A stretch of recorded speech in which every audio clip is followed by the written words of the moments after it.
I'm going to be trying my best today to do a tier list that shows my ranking for every single Pokemon while also teaching you guys how to use every one of these Pokemon. So if I were to take a look at this Arbok right here and place it somewhere, we can then go into like Pokemon Showdown.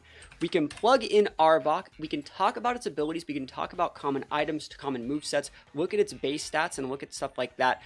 And then from there, we can come up with an accurate, real place to do, or like to put Arbok, right? Does that make sense? So hopefully you guys are excited for something like this. I do not do these very often. I do about one of these per generation. So hopefully you guys like this info. So we're gonna be starting things off with Venusaur here. Starting things off with Venusaur. If we were to take a look at the team builder, plug in a Venusaur here. Venusaur gets Overglow and Chlorophyll. Chlorophyll is going to be the more popular ability here. It's going to be able to double its speed in the sun. And basically, Venusaur can be built a few different ways. I think a lot of people like to look at Venusaur as like a different Sunroom Mon. I think other popular Sunroom Mons are going to be things like Hisui Lilligant, right? Hisui Lilligant's be pretty popular. Things like Leafeon has actually been a little bit more popular with Chlorophyll as well. But Venusaur is like the middle ground because it still has that same psychic weakness as Lilligant, but it's not as fast, right? So it's going to get things like Sleep Powder.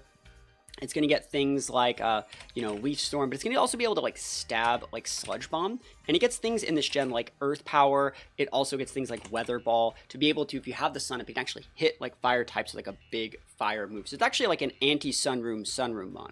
Because you can just hit, like, their Lilligant with your Venusaur pretty well. And your Poison typing is going to be able to mitigate the damage from, like, their close combats and stuff like that.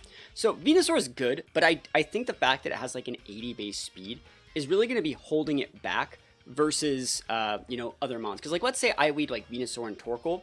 I don't have that same after you that a Lilligant would have. And I think the fact that, like, if I were to lead Venusaur and Torkoal and you would, like, Murkrow Goldango, you can go Tailwind and enable that 84 base speed Goldango to still outspeed our 80 base Venusaur, even if we have a +2 speed from Tailwind. So I don't think that Venusaur is, like, great in this gen. I personally also think that Venusaur can be built a little bit better as, like, an Assault Vest set. I've used a lot of Assault Vest Venusaur, and those sets look a little bit like this with Earth Power, Leaf Storm. You can even put, like, Giga Drain here and just make yourself a lot more sticky, harder to remove. You make your base speed something like a 107 to be able to outspeed, like, a Dragapult and a Tailwind, and then you stick, like, a lot of your points into, like, bulk. You can go something like that for a Venusaur. Something like that for a Venusaur. Let me pull this up just a little bit. There we go. All right, it's fine. So yeah, something like that for Venusaur. I think it can be built very chunky. You can even take a lot more points out of, like, special attack and put them in Spadef and surround it with, like, an Intimidator, like an Incineroar, right? So I think something like that could make Venusaur definitely more usable. That being said, where would I put it? I would just put it in good. I think that all these things being said, it's not as great or best as, like, some of the other Chlorophyll Mons in the decks. And that's okay. Venusaur doesn't need to be broken. It's just kind of usable. The way I'm going to be ranking these is, like, best is, like, the super S tier. Your team should be made up of, like, 2 or 3 of these. Greats are Mons that do one thing, like, really, really well. But they might have, like, one, like, big check. Good Mon are just, like, solid Mon. They have good checks. They have a couple weaknesses, but, like, they can be splashed onto most teams. Decent Mons are kind of just Mons that are okay. They're probably going to have more weaknesses and problems than strengths, but, they're still decent. They're still usable. And not good are things that have, like, massive flaws that are going to be active, like, problems. So that's how I'm going to be ranking this. So going into Charizard, I actually just got done using a Charizard the other day. So let's plug in, like, a Charizard here. Charizard gets a couple abilities here. Stuff like, Blaze and Solar Power. I think Solar Power is going to be the right ability. Man, I just have this on in the background just for, like, background music, and I just keep fighting these guys. You got to leave me alone, bro.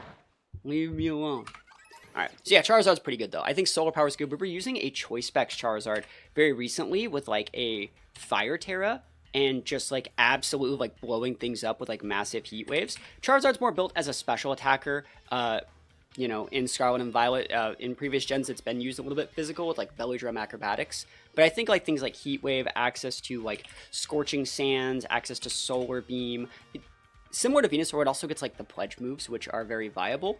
But I think the biggest selling point for Charizard, which is why it's usable, is that it has a 100 base speed, which is actually really, really good in this format. It's going to be able to outspeed a lot of the popular things like Annihilate that are stuck in the 90s, and Goldango, which is in the 80s, 84. So I think like having Charizard outspeed those, you actually hit pretty hard. I think other common sets for Zard are like Life Orb, Charcoal. I've seen Scarf sets work on Zard a lot just because you can really abuse this base 100 speed tier. And also being able to outspeed Hisui Typhlosion, which has been like the predominant like Sun Sweeper. It's actually really nice that Charizard outspeeds those things. So that being said, where would I put Charizard? I think that there are a couple other mons that do things very similar to what Charizard does. Notably like Volcarona is a very similar fire type with base 100 speed. We're also just talking about Ninetales right there, another base 100 speed fire type.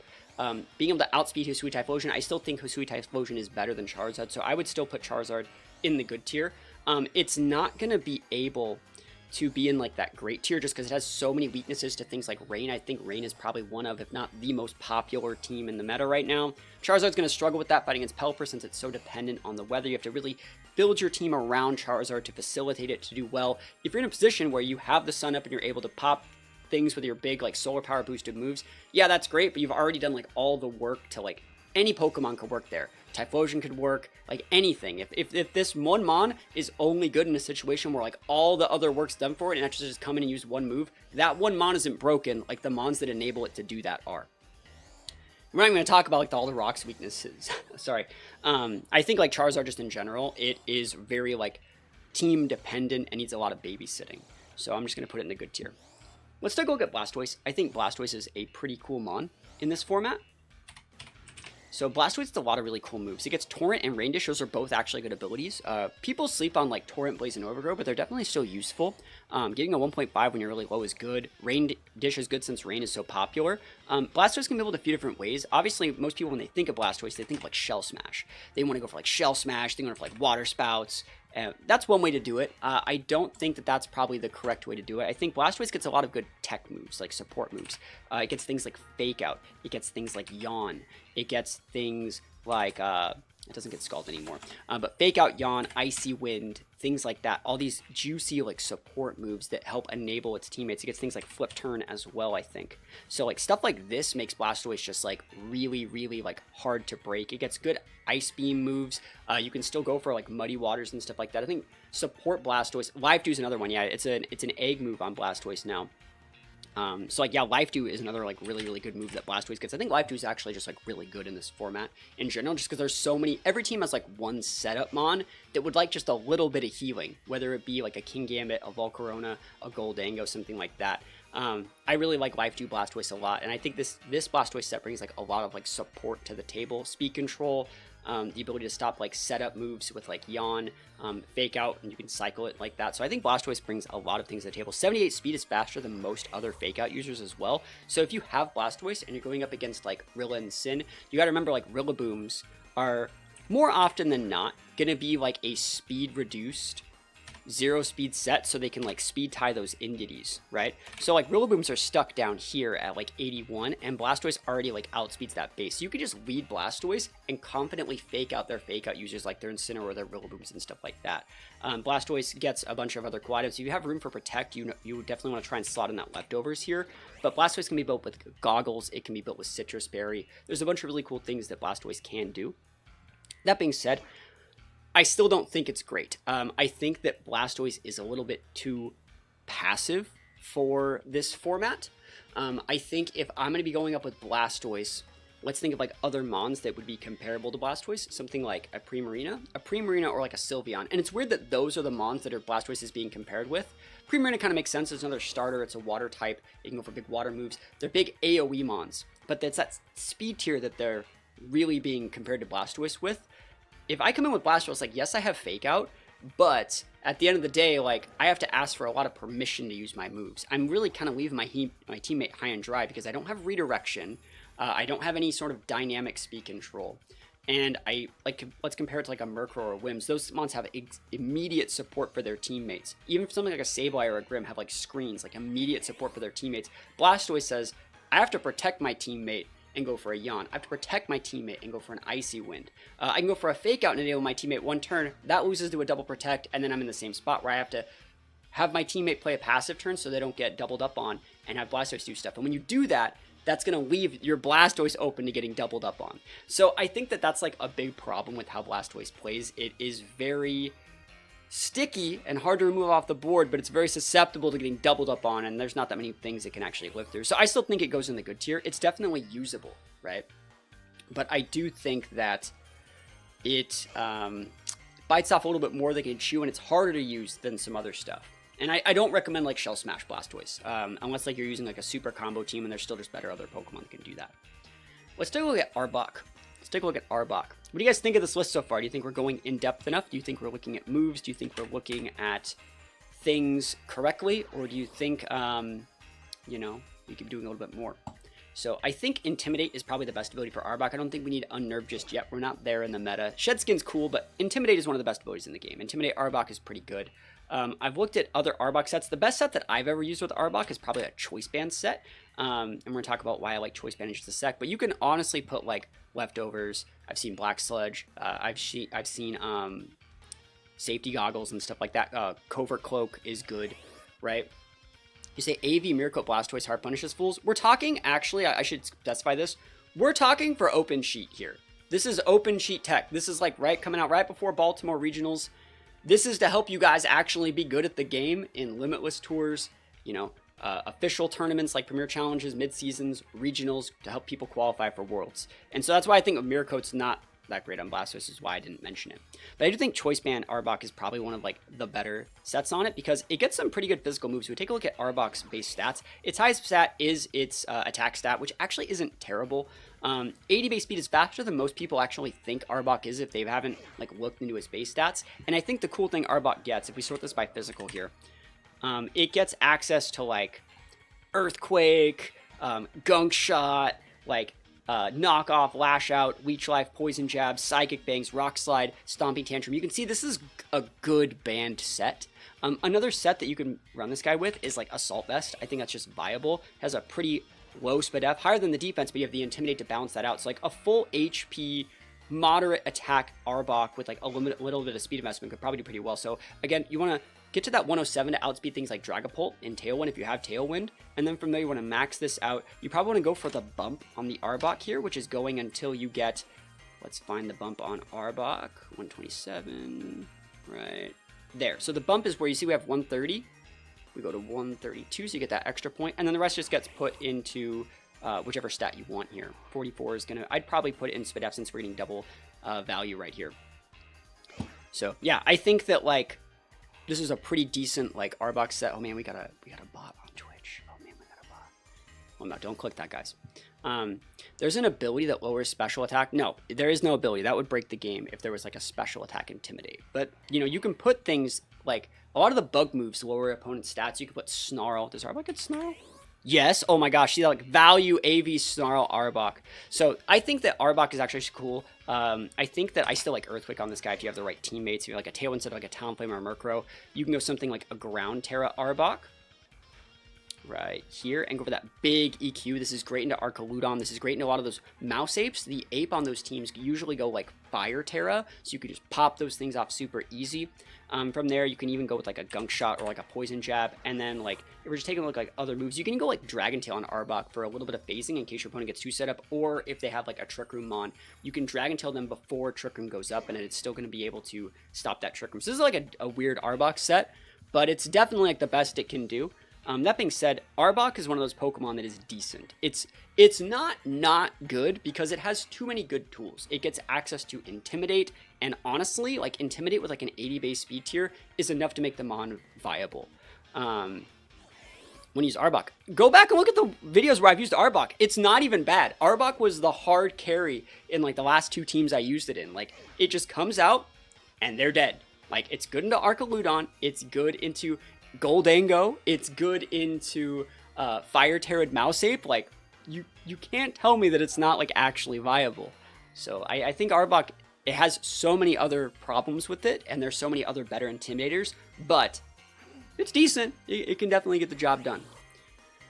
All right, we've done 4 Pokemon. and I'm already tired, and there's so many more Pokemon that we have to rank. You can Dragon Tail Trick Room use before they activate it? Yeah, so the way it works is Dragon Tail is a -6, I think, and Trick Room's a -7, so it's going to go first. That's like, the same thing works with like Roar and Whirlwind and stuff like that. So we're going to take a look at Pikachu now. You may be thinking like, why is Pikachu even on this list, right? Pikachu gets some cool moves. Obviously, Lightning Rod is going to be the better ability here. Really good into like Arc Udon Rain and stuff like that. Pikachu can be built one of two ways. You can go Sash Pikachu and make it like a Fake Out Endeavor Weirdmon. But I think the more common one is going to be Light Ball. And Light Ball is going to double Pikachu's attack and special attack. So Pikachu gets some pretty cool moves. That's a 90 base speed, which is actually good in this format. It's good enough. It's going to be able to outspeed things like Dango. So you can go like Fake Out. It gets like good tech moves like Encore and Nuzzle. But like, I think most people like to build Pikachu physical. So like, I think you would go like Fake Out, Protect, just because like Pikachu... looks like it, like you people just get it off the board since you don't have a sash. People like to hit it, so Protect is very, very valuable. And then you just go like Volt Tackle. Volt Tackle is gonna be the good move here. Remember, because we have the Light Ball and we're gonna be doubling Pikachu's offensive stats, we're gonna be able to hit pretty hard. Most people that build Pikachu just kind of build it like a full speed, full attack set. Nothing too spectacular here. And then this last spot can be things like Brick Break for hitting Steel types. You can go things like Encore here. You can go things like Faint. It gets a bunch of other cool moves, Knock Off, Helping Hand. Pikachu gets a lot of value. It gets like Play Rough if you want to be that guy to hit dragons better. Yeah, I think Pikachu is definitely like usable, but I wouldn't recommend it that much in this format. It's just like a little bit of a meme pick. If your team has like a big weakness to electric, you're better off using like other Lightning Rod users like a Raichu in this format, or even just like a Pachirisu that has Volt Absorb that pivots in the right slot. That might just be a little bit better. Pikachu gets absolutely bodied. Like, if I were to use a Pikachu and lead up against like a Murkrow, like Dango, and they just click like Tail and Make It Rain, even though we resist the Make It Rain, we're still getting KO'd. And for everyone thinking you could use an Eviolite Pikachu, that's just not viable.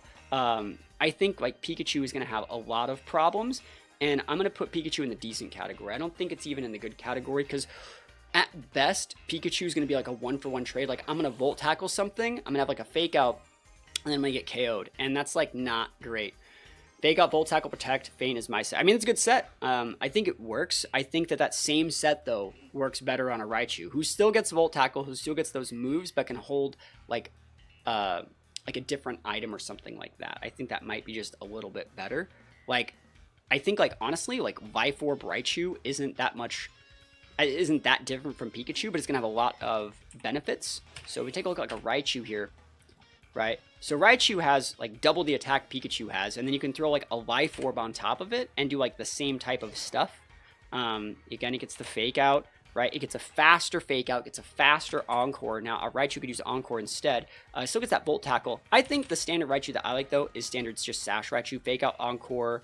Some people like to go Nuzzle here. Some people like to go Volt Switch. And you just like basically cycle your Fake Outs and Encores with Raichu. It also gets things like Feint here. If you want to pair it with like things like Goldango and other big AoE mons like a Sui Typhlosion, this is a very solid set for Raichu.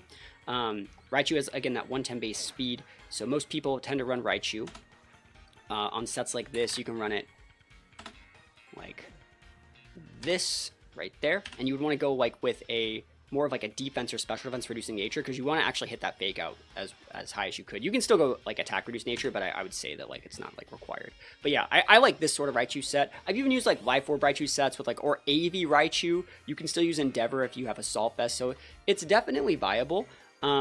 I think Raichu is definitely in like the good category, because you can use it on a lot of different teams. It's going to command a lot of board presence, and Raichu has like the higher base stats to be able to like actually KO things, maybe live like a random AoE move, and then like not just go 1-for-1, but go like 1-for-1.5, right? Is the upper end strategy with Dragonite still good? It's really easy to sniff that out in the team preview, and especially if you have like an open team sheet, so I wouldn't say that it's still good. But upper hand also, Raichu also gets like upper hand and stuff, doesn't it? So it's good stuff. Let's take a look at Alolan Raichu. Alolan Raichu is going to be a little bit different. Alright, Alolan Raichu. So Alolan Raichu has the same, roughly the same base stats as Raichu, right? It has the same base speed. It has a little bit more special attack, a little bit less attack, but the same like HP and defenses are roughly the same. They're 5 different, right? But it gets Surge Surfer, which is going to double its speed if terrain is active. Now, there's no Miraidon in this format. There's no Tapu Koko in this format. The only thing you can use to enable terrain is Pincurchin, unless you want to manually cast it. So that's going to make this Pokemon just not great. It does still get access to Fake Out, but instead of like a Surge Surfer Mon, I think the best thing Alolan Raichu gets in this format is Expanding Force, built more using its Psychic typing on like, you know, side terrain teams. So like something like a Specs set might be the best way to use this thing. And then if you're going to be playing it with like Specs, you'd go like Thunderbolt, right? You'd go Expanding Force. You'd probably even think about like Alluring Voice to be able to hit like fairies and other stuff like that. You can get Electro Web if you want to go Electro Web, but that's not that great. You can go Focus Blast to be able to hit like Incineroar or King Gambit or something like that. And that's kind of like all Alolan Raichu really has in this format. You can go things like Surf or even like a Terra Blast with like a weird Terra here. That might be like the best way to run like Alolan Raichu in this format. That being said, so if regular Raichu's good and regular Pikachu's decent, I think Alolan Raichu's just decent. It's way too one-dimensional. I like this Pokemon a lot. I took it to Worlds in 2017. I've top cut multiple regionals with it, but without an actual good electric terrain partner that doesn't leave Raichu up high to dry to actually give you advantage when you set Surge Surfer, there's no real like value there. So that's Alolan Raichu. All right, we've done 7 Pokemon. I'm taking a sip of the coffee break. If you have any questions, like let me know. Let me know if you guys have any questions. I'm gonna edit all this stuff that's filler out, but we got a long way to go. What you guys are gonna realize in looking at this is that a lot of the same Pokemon are are like lesser or better versions of like the same mon. So like when we compared Venusaur, like Venusaur is the same as like all these other chlorophyll users, but it's like the good version. And Arbok is the same as all these intimidators, but it's the decent version. They all kind of run the same sets, right? So hopefully you guys can make that link together. And like there are certain things that some mons get that like make them a little bit different. Like nothing's really built like Minior. Minior is not like the Minior version of a Cloyster. It's its own thing. People like Galarian Slowbro is its own thing. It's not just like a poison Slowbro. It's its own like little thing. Let's get into Sandslash. So there are 2 Sandslashes. There's Alolan Sandslash and regular Sandslash. Let's do both these at the same time. So Sandslash and Alolan Sandslash. Alolan Sandslash. I think both these mons are pretty cool, but they get some different stats and abilities, right? So if we take a look at like regular Sandslash here, and this one, you can see the Steel Ice Sandslash has a little bit more defense, 10 more base defense, and 10 more base Spadef, but the HP and attack are roughly the same. And I think that the best way to play both these guys is using their hidden abilities, the Sand Rush and the Slush Rush. Now, these guys don't get very fast. They only get to 65 base speed. So when you guys play these on like teams that are Sandstorm teams or Hail teams, you're still actually going to be going like full speed on these guys. This is going to be able to outspeed things like Dragapult and other stuff like that if you have Tailwind up. And realistically, there's not that much of a reason to run something like a Sandslash over an Excadrill. And there's not that much of a reason to run like an Alolan Sandslash over something like a Satitan, in my opinion. But if you do want to do those things, they get decent moves. I think like they both would probably pack protect.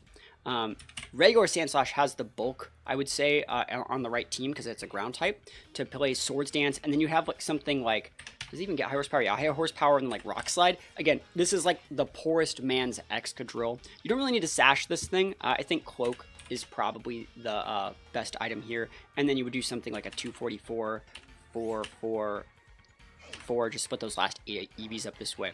As for the Alolan Sandslash, I don't think you have room for on this set. It's built a little bit different for Swords Dance. You want to go Protect. I like to run this guy Life Orb, and when I use Life Orb on mons, I usually don't like to use the Life Orb unless I have 3 different moves. We want to use both of our stabs here since we have 2 types being Ice and Steel, so that's going to be things like Icicle Crash here, or Ice Spinner. It's completely up to you. Those are both viable. It's one of the few mons in the format that still gets Icicle Crash and Spinner. Most usually only get 1. Let's just put our Icicle Crash and Spinner here, right? Still get Spinner, right? Ice Spinner, there it is. So Ice Spinner's good. And then something like an Iron Head. And then the move that I like here is Earthquake. I think Earthquake's good. Does this guy get high horsepower? It doesn't. Yeah, it doesn't get high horsepower. It might get Stomping. It doesn't. Yeah, so you have to use Earthquake. It was the same since Ultra Sun and Moon, right? So I think triple move here with this, and you could even make it into like a Stellar Terra or like a Ground Terra. That's probably how I would run this guy. And this EV spread is incorrect. What you also want to do is, yeah, I still think you need to be something like that. So something like that would probably be how I run Alolan Sandslash. I think it's definitely viable. It's just really susceptible to Intimidate. That's why you want to have that like big Earthquake to actually still hit the common mons that get Intimidate, most commonly noting like Incin. If you can take out the Incin on the opposing team, or have like a defensive Terra, like a Water Terra, a Fire Terra to Terra away to not get O-Code by your 4x weakness to Fire, you're going to be able to check the Incin's teammates really well. You're going to be able to break their Rillaboom and stuff like that. So Sandslash, I would say the Alolan Sandslash is a lot better than the regular one. But I do think that, you know, it is just kind of what it is. I would put Alolan Sandslash in good, because I actually think this Pokemon has very unique defensive typing. Steel Ice is good. It has weaknesses to Fire, Ground, Fighting, stuff like that, but it has a lot of like little resists. It's great into things like Rillaboom, in my opinion, and it's great bait for people to want to overcommit with like those body presses, Flare Blitz. You're going to be able to use that Protect correctly, you're going to be able to defensive Terra correctly, and you can kind of tunnel people into over-respecting the slot a little bit more. I also want to say, if you don't like the Life Orb set, you can definitely use a Clear Amulet. So definitely an option. And then I would put regular Sandslash in the decent category, just because it's not as effective, and it's a little bit more... like, it's not really helping out the T-Tar or Hippowdon it's being paired with. They share the same weaknesses, and I just don't think it's that great. Like, Alolan Sandslash comes packed with tools that will check the Incin with, like, that big Earthquake to get your Ninetales out of danger.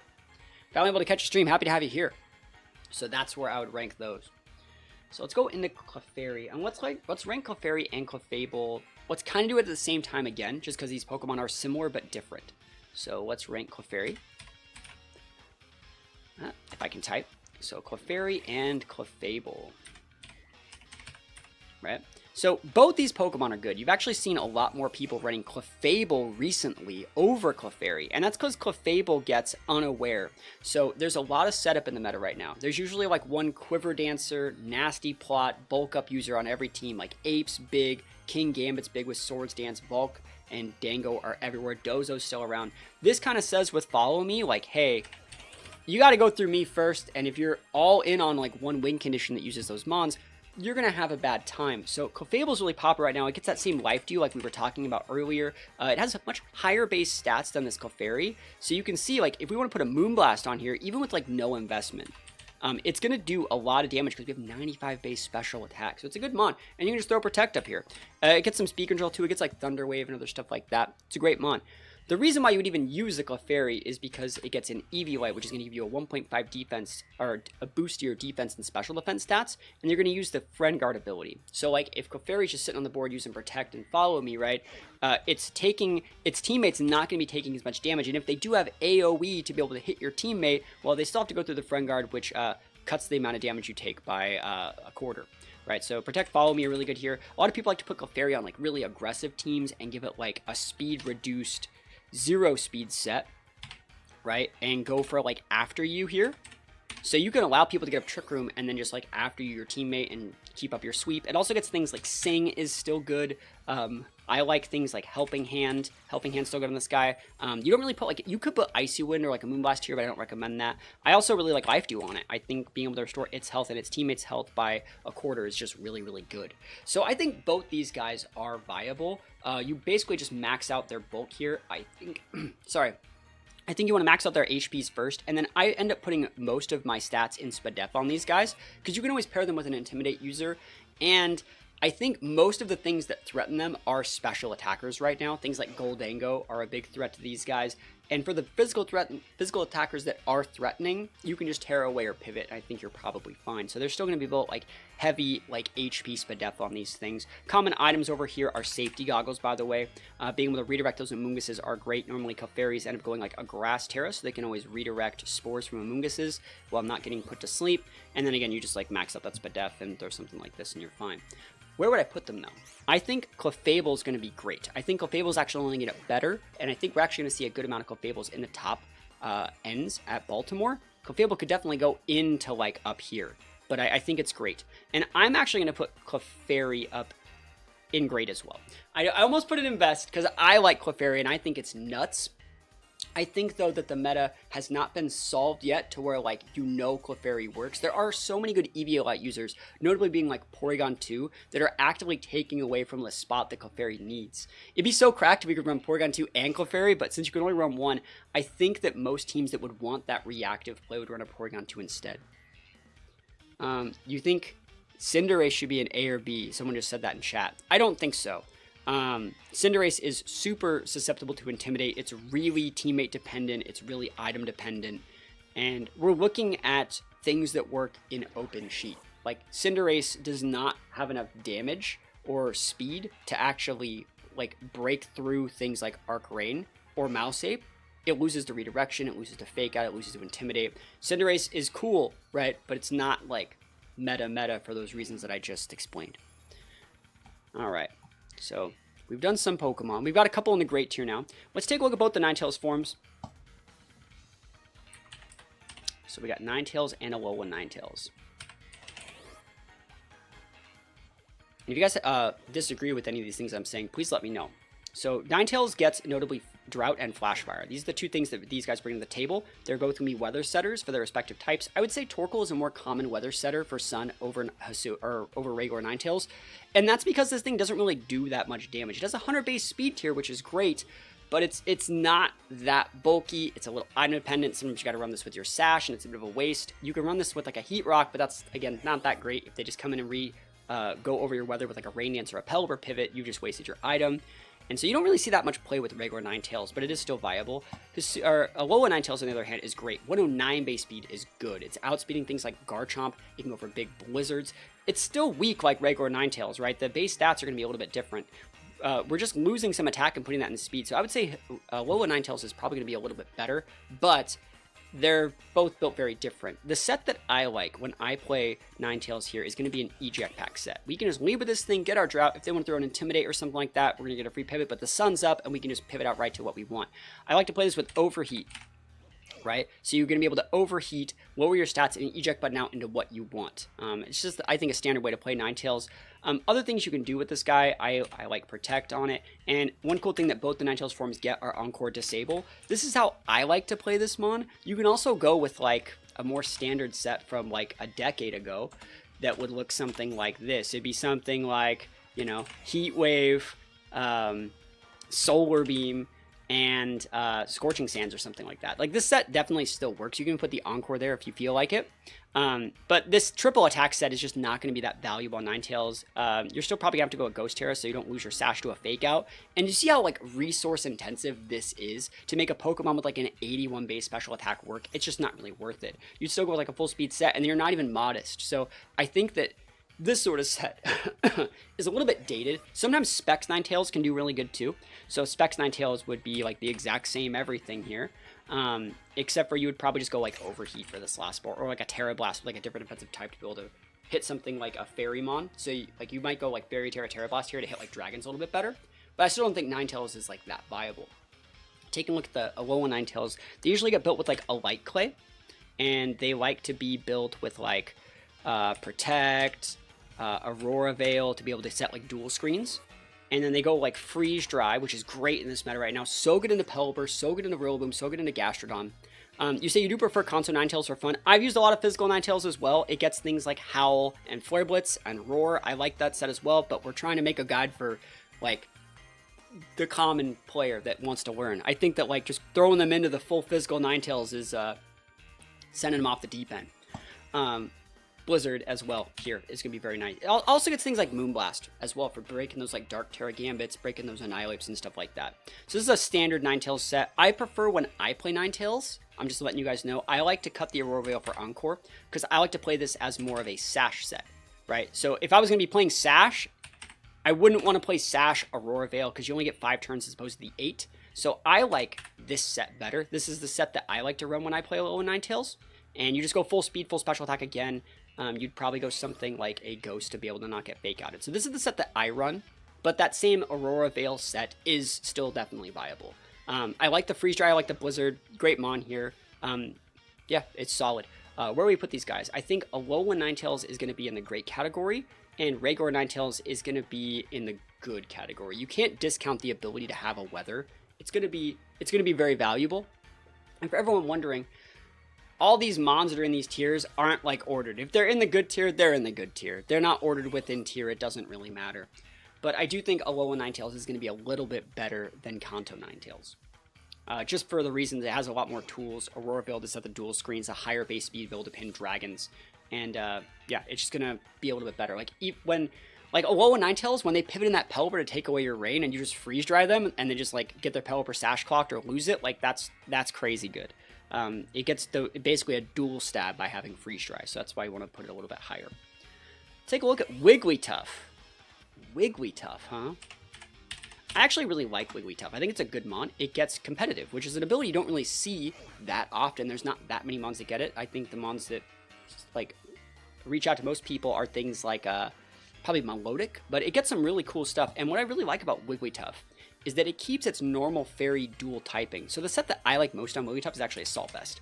It gets some pretty good stats too. 140 base HP is pretty bloated, but it's good.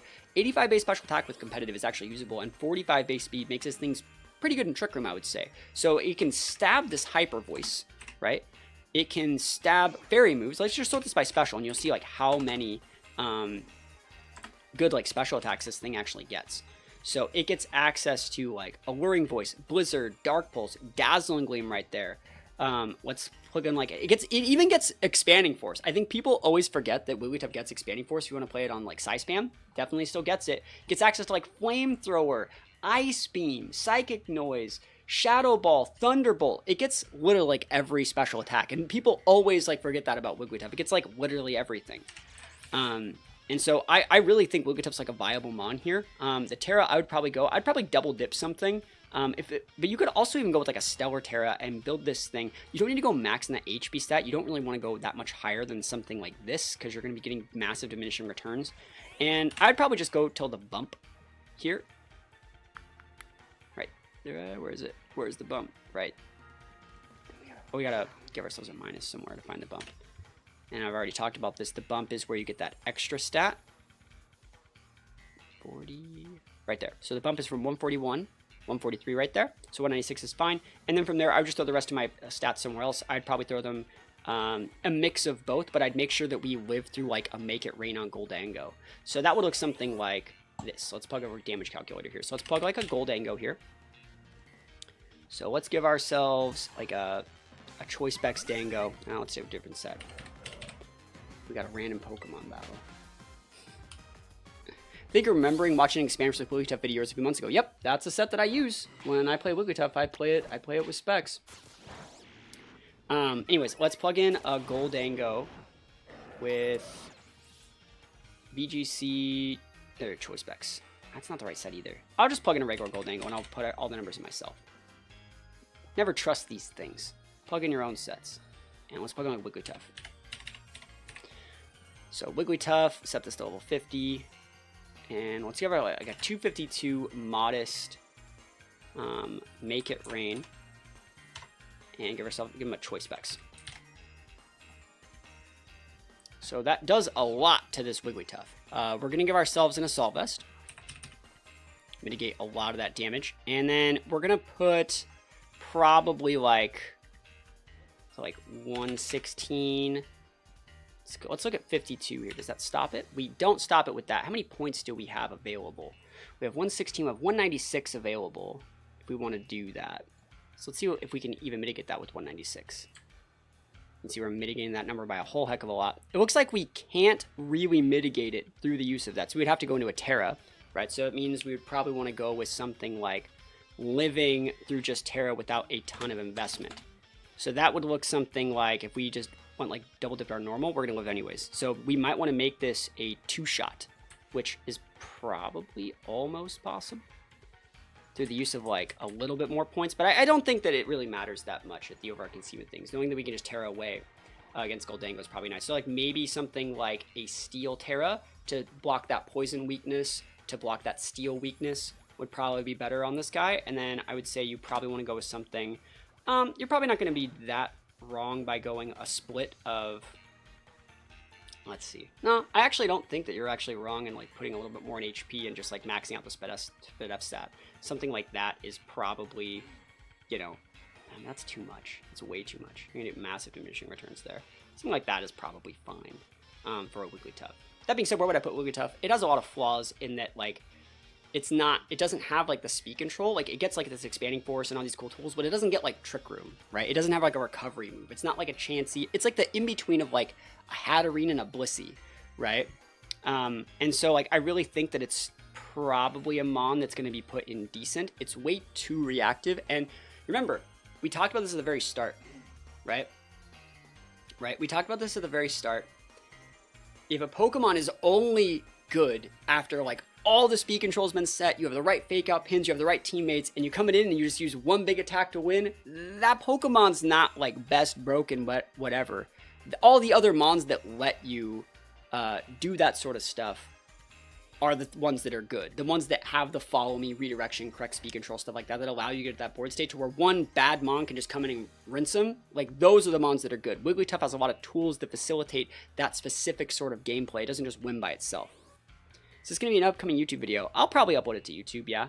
I do about one of these every generation where, like, I take like a really long time and go really in depth over all these Mons. So I don't do them very often, but when I do, they usually go on YouTube. We have a lot of Mons left. How many parts is this going to have to be? Is it Thursday? Oh my gosh. Yeah, it's going to be a lot of Pokemon. Let's take a look at Vileplume here. So Vileplume. Vileplume is similar to Venusaur in that it's a Chlorophyll Mon. I think Chlorophyll is still a little bit better than Effect Spore here. But the problem with Vileplume is it's only a 50 base speed. So even when you give it like a full like investment, it's still just barely outspeeding things that are like a Pult. It's barely outspeeding it. I think the best set for this guy, people have commonly used Sash, right? I think Covert Cloak and Widelands are probably a little bit more common. That way you can still use your Sash somewhere else. But let's just leave it on Sash for now. The good thing that Vileplume gets that something like a Venusaur doesn't get is it actually still does get the after use. So this is like the poorest man's Lilligant. Like the absolute poorest man's Lilligant. And like someone just mentioned, it gets like the Sludge Bomb instead of like Lilligant's fighting typing. And you can just go for like a Giga Drain or like an Energy Ball or like, I don't even think it gets Leaf Storm, does it? I'm surprised it does. I didn't like, anyways, that's like the Vileplume set. It also gets things like if you want to make this into a Covert Cloak set like I just recommended, you could make this Protect into a Sleep Powder and run like basically like a weird special Lilligant, right? So it's going to look something like that on probably a Dark Terra. Dark Terra to block like Prankster Taunts, also Dark Terra to stop like Psychic moves. So you think Evil like Gloom's better? They're just different, you know? Vileplume also gets Moonblast. It does get Moonblast. Yeah, it gets Moonblast. It gets a bunch of other like weird tech. Like people always freak out that it gets, you know, it gets Pollen Puff. It gets Sludge Wave, it gets Strength Sap, Synthesis, Weather Ball. It gets a bunch of cool stuff. It does. It gets Charm, right? I think it is usable, sorry, but not great. It's just in the decent category. There's really no reason to run a Vileplume over a Lilligant, in my opinion, right? So a Vileplume is cool, but it's just not as cool as like some other Mons that do like exactly the same role as it. So let's take a look at Venomoth. I know someone like Top Cutter won like a really big tournament with like a mono bug team that used a Venonat recently. So I'm going to cover that as well, even though it's not on the list. But there's a reason why Venomoth and Venonat are both viable. Alright, so let's plug in both these. So the things that these guys get, Tinted Lens and Wonder Skin's not that great, but like Tinted Lens and Shield Dust are fine. Yeah, I think that Tinted Lens is probably what most people use this guy for. And it gets access to some really cool tech moves. Things like Rage Powder, things like Sleep Powder, right? It gets things like Quiver Dance. These are how, like, it's built in singles, kind of, you know? I think, realistically, like, the best set, though, for this guy in VGC is probably, like, a Tinted Lens, like, choice spec set. With just, like, Bug Buzz. You're gonna realize this guy's, like, a lot of cool moves. So it's sort of by special, and you guys can see what I'm talking about. So Bug Buzz, it gets like Energy Ball, Psychic, Sludge Bomb. You can throw a Terra Blast, it gets Sludge Wave. It gets a bunch of usable moves, Air Slash, like, it's viable. You say Gloom and Wartorn on the list. They're not on the list because they're not in this thing right here. They're just not on the list. And honestly, like, Gloom and Wartortle are like just variants of like those same Pokemon. Like Wartortle is the exact same as what Blastoise would be realistically, which is an Eviolite, and Gloom, like, I don't think Gloom is good. I think it was a meme. So yeah, I think that it's probably best built with specs in this format because it does have a 90 base speed, which is definitely usable. 90 base here with Tinted Lens being able to boost those not very effective moves. It's viable. And then Venonat is a little bit different. It gets Compound Eyes over here. So like you can run it with Eviolite or Sash, both work, but it gets like that same sort of like Rage Powder, Sleep Powder. This is a good teammate if you have like a partner that has like a Trick Room. So like you can run like Sash Venonat next to like a Porygon 2. And you can just go like Trick Room, like Redirection Trick Room into like base 45 base speed, reduced speed nature, Sleep Powders. Like that's great. Like that's what this guy does. Does it still get Pollen Puff? No, it doesn't. See, that'd be busted. That'd be busted. It gets a couple other moves. It gets like Disable. It gets like Lunge being able to lower stats. It gets Skill Swap. You know, it gets tools. I think the team that did well ran Toxic. It's usable just because it gets Rage Powder and Sleep Powder and Compound Eyes. Like that's the thing that makes this Pokemon like somewhat okay and redeemable. If I'm being completely honest, Venonat is better than Venomoth, but I would still put both of them in the decent category. Venonat, while that does work, that set loses hard to taunt. So like if your board state is like Venonat, Porygon 2, if I just taunt your Venonat and let you get up Trick Room, you now have to pivot, and then I can like taunt your Porygon, and I'm not just gonna lose the game for that. Like I'm basically gonna be able to like protect and pivot and wait out your Trick Room. So I don't think it's like broken. I think if anything, if you're losing games, that sort of stuff, it's just because you're not as experienced in the matchup, I think. And the more you play, the more you realize like when they lead super passive like that, you can just allow them to Trick Room for free and just say like, hey, you're gonna have to waste your own Trick Room turns pivoting in these other Mons. I'm gonna protect the turn after they come in, and I'm going to be able to wait it out correctly. So that's where it is. Dugtrio and Alolan Dugtrio are next. All right. Dugtrio and Alolan Dugtrio. All right.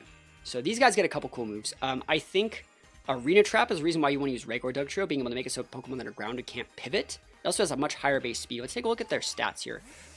Regular Dugtrio gets 120 base speed versus Alolan Dugtrio gets a 110.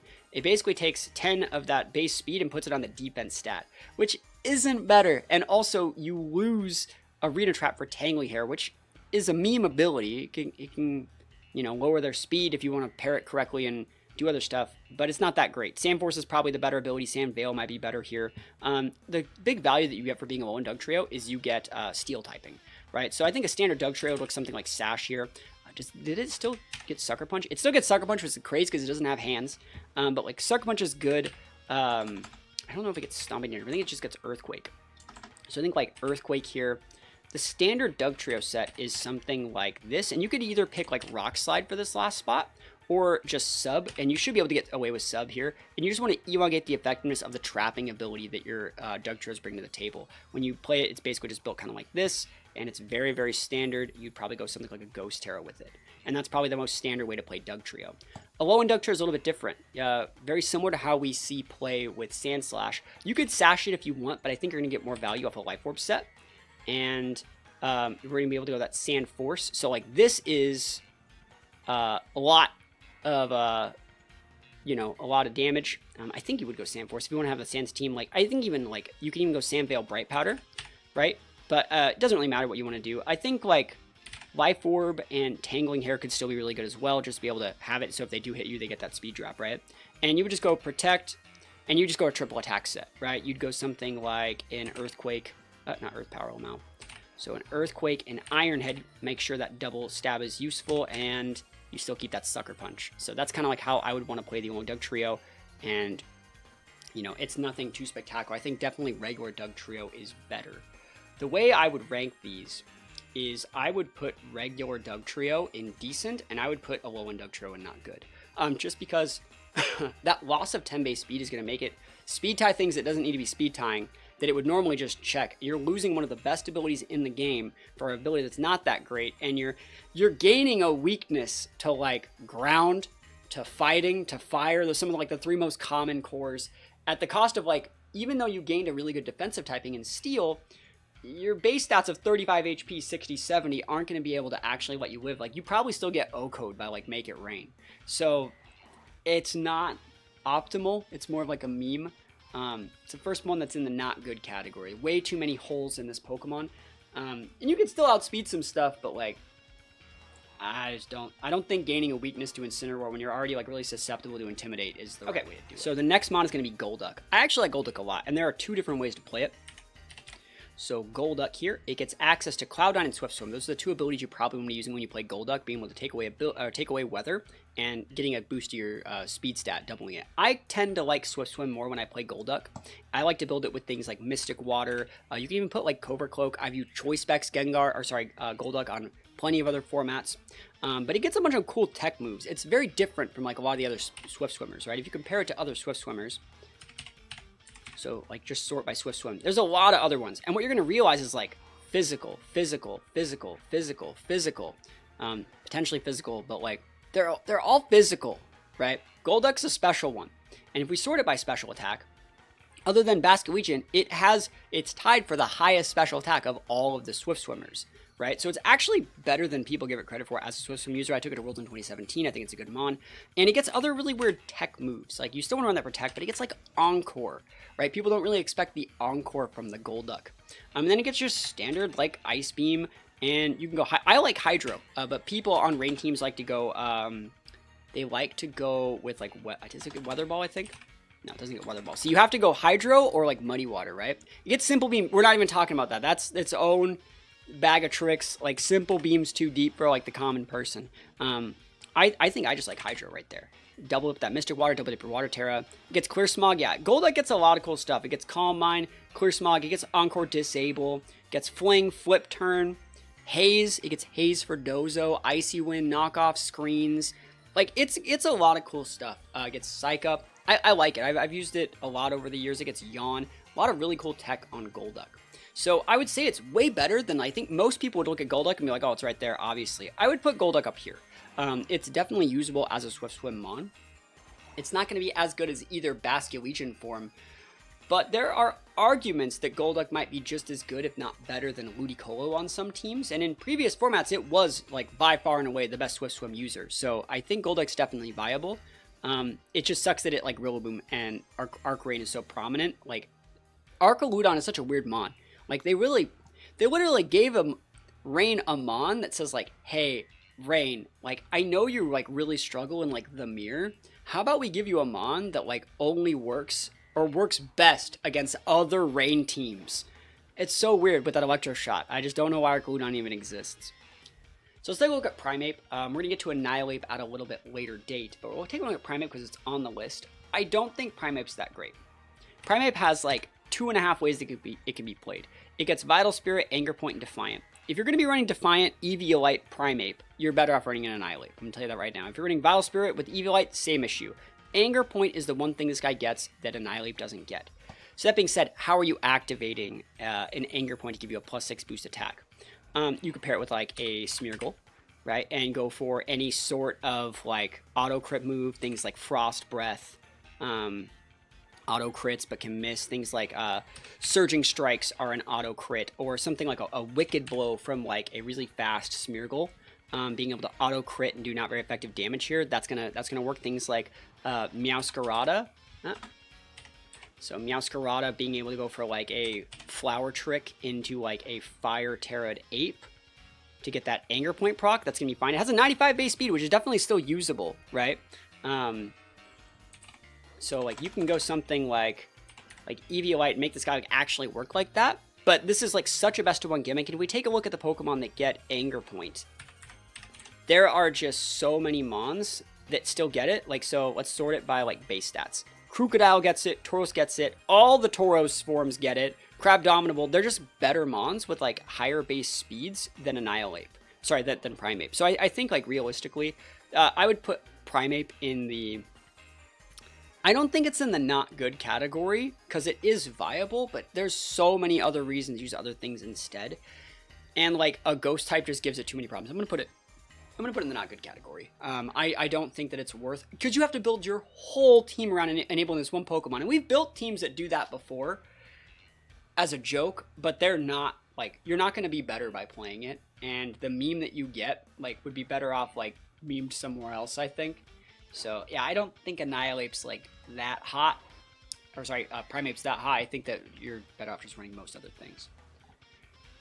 And here we are at both Arcanines. And I think both Arcanines have very different roles in this format. Let's take a look at Arcanine, Kanto.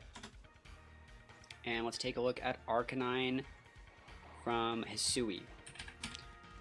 Now, both of these get Intimidate. The base stat difference on these guys are going to be very minuscule. Rock-type Arcanine gets 5 more base attack at the cost of some special attack. But they still share the base speed. Also, it gets like 5 more base HP as from some of the... Oh yeah, it loses 5 base speed and 5 base special attack to get more attack and HP. So it gets better stats, realistically. This guy's a good mon. I think Hisui Arcanine is really good. Rockhead's good. Flashfire is still usable. Intimidate's the ability most people go. I think if you want to use an Intimidate regular Arcanine in this format, the positives for using that would be you don't have a ground weakness, you don't have a fighting weakness, you're not 4 times weak to water, you're not neutral to grass. That would be the benefit of running like an Intimidate Arcanine with like a Citrus or a Goggles and, you know, your standard Protect Wisp. You got a 95 base speed there. That's still viable. You know, like a Safety Goggles set with like Protect, Wisp, you know, you still have your Flare Blitz, and then you might have like, I don't know what else you really want to put here, but there's a bunch of other tech that you can do on Arcanine. When I run this sort of set, I tend to make it like a special attacker with like Flare Blitz, or sorry, with Flamethrower, and then like sometimes I think like it gets like Helping Hand and other stuff like that. That being said, I think that regular Arcanine is better made as a justified mon with like Assault Vest in Reg H, because this is something that this one can't do, and they're still gonna, you know, I'm not going to, in closed team sheet, they're still going to respect regular Intimidate, but like, I feel like even in open sheet, they see your ability to have like a normal Terra, right? You go like normal Terra, you have like extreme speed, and you can enable this through like beat up from like a Whimsicott or a Mousehold or something. You have like Flare Blitz, you get access to like close combat, and you outspeed things like the Annihilate. You get things like Play Rough and stuff like that too. It gets Wild Charge. You know, there's so many different things you can do.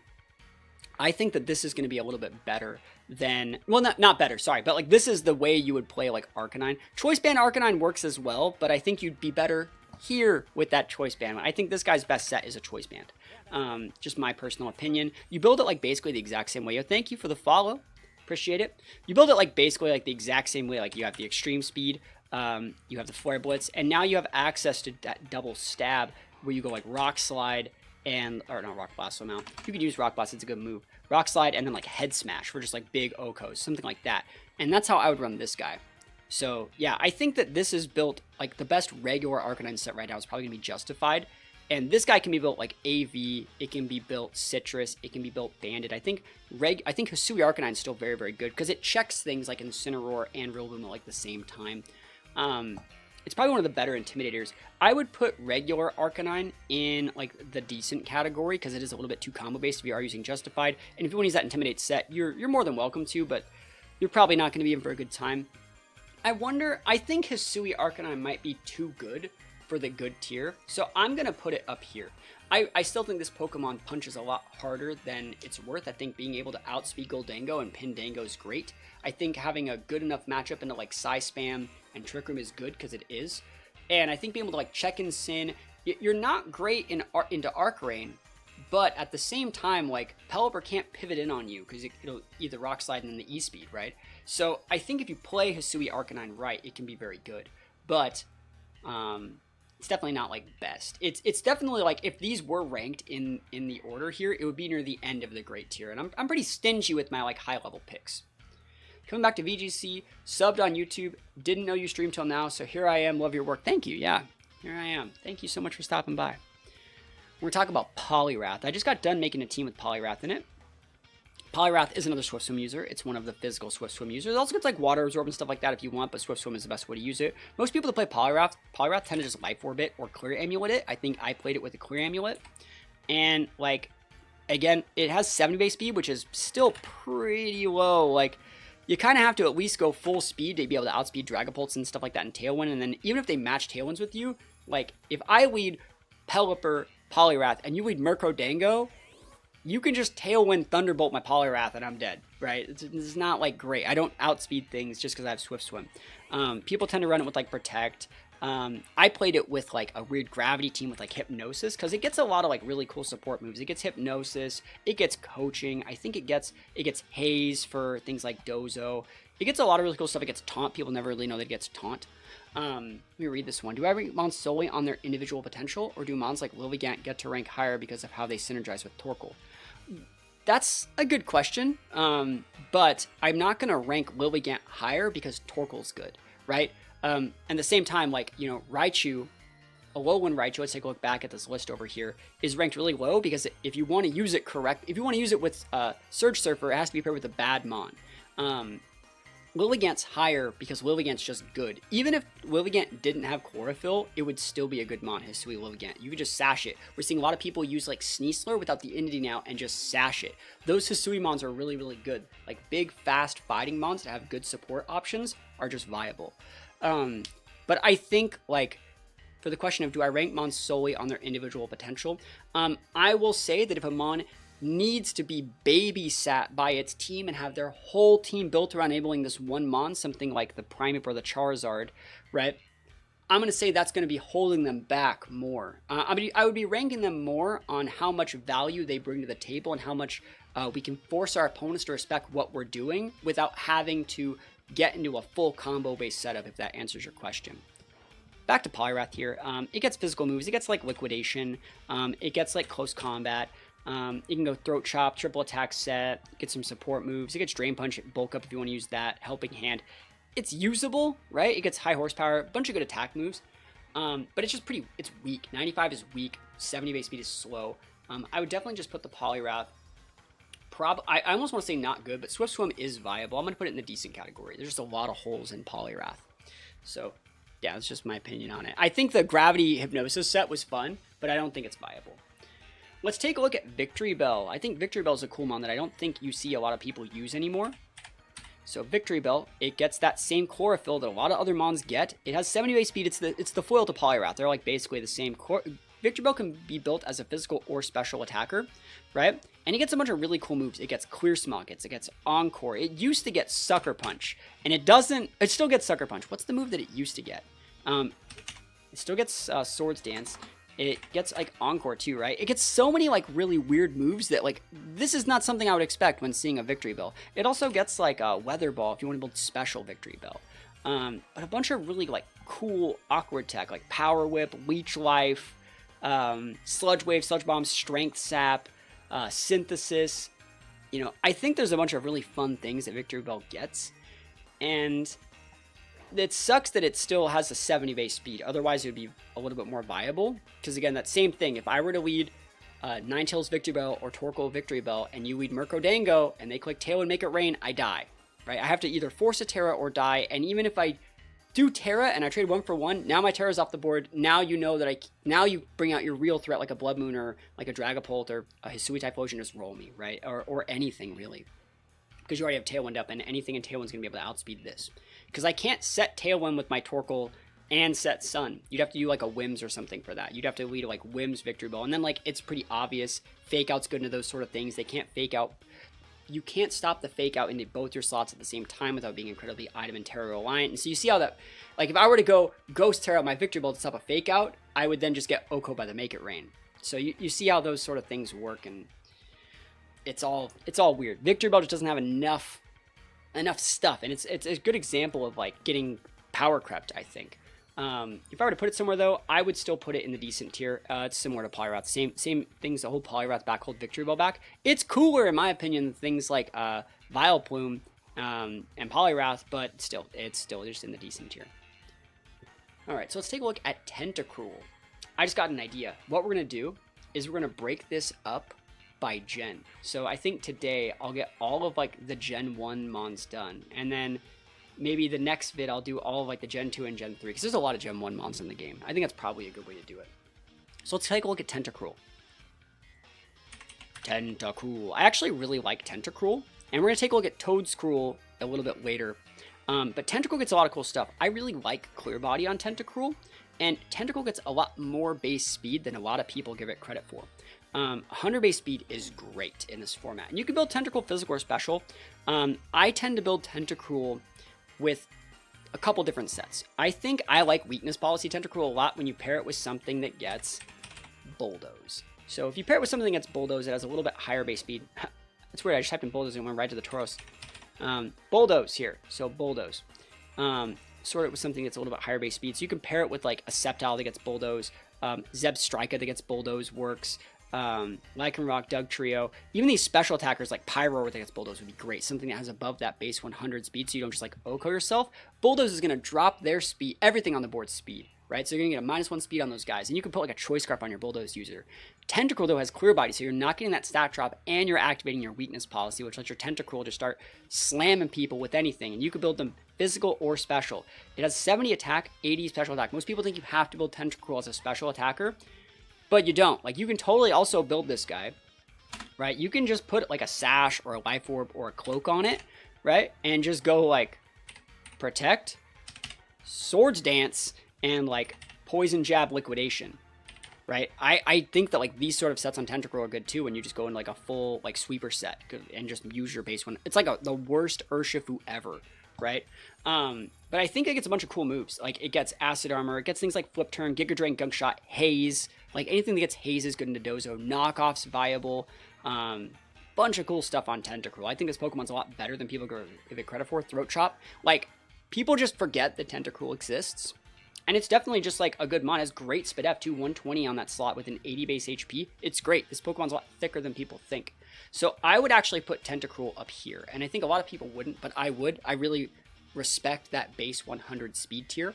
And being able to have like access to checks on Rilla and Incin. Like you can liquidate the Incin, we can Poison Jab / Sludge Bomb the Rilla. Like that's good enough for me. That's good enough for me. And I think it's just good. Clear Body's a great ability.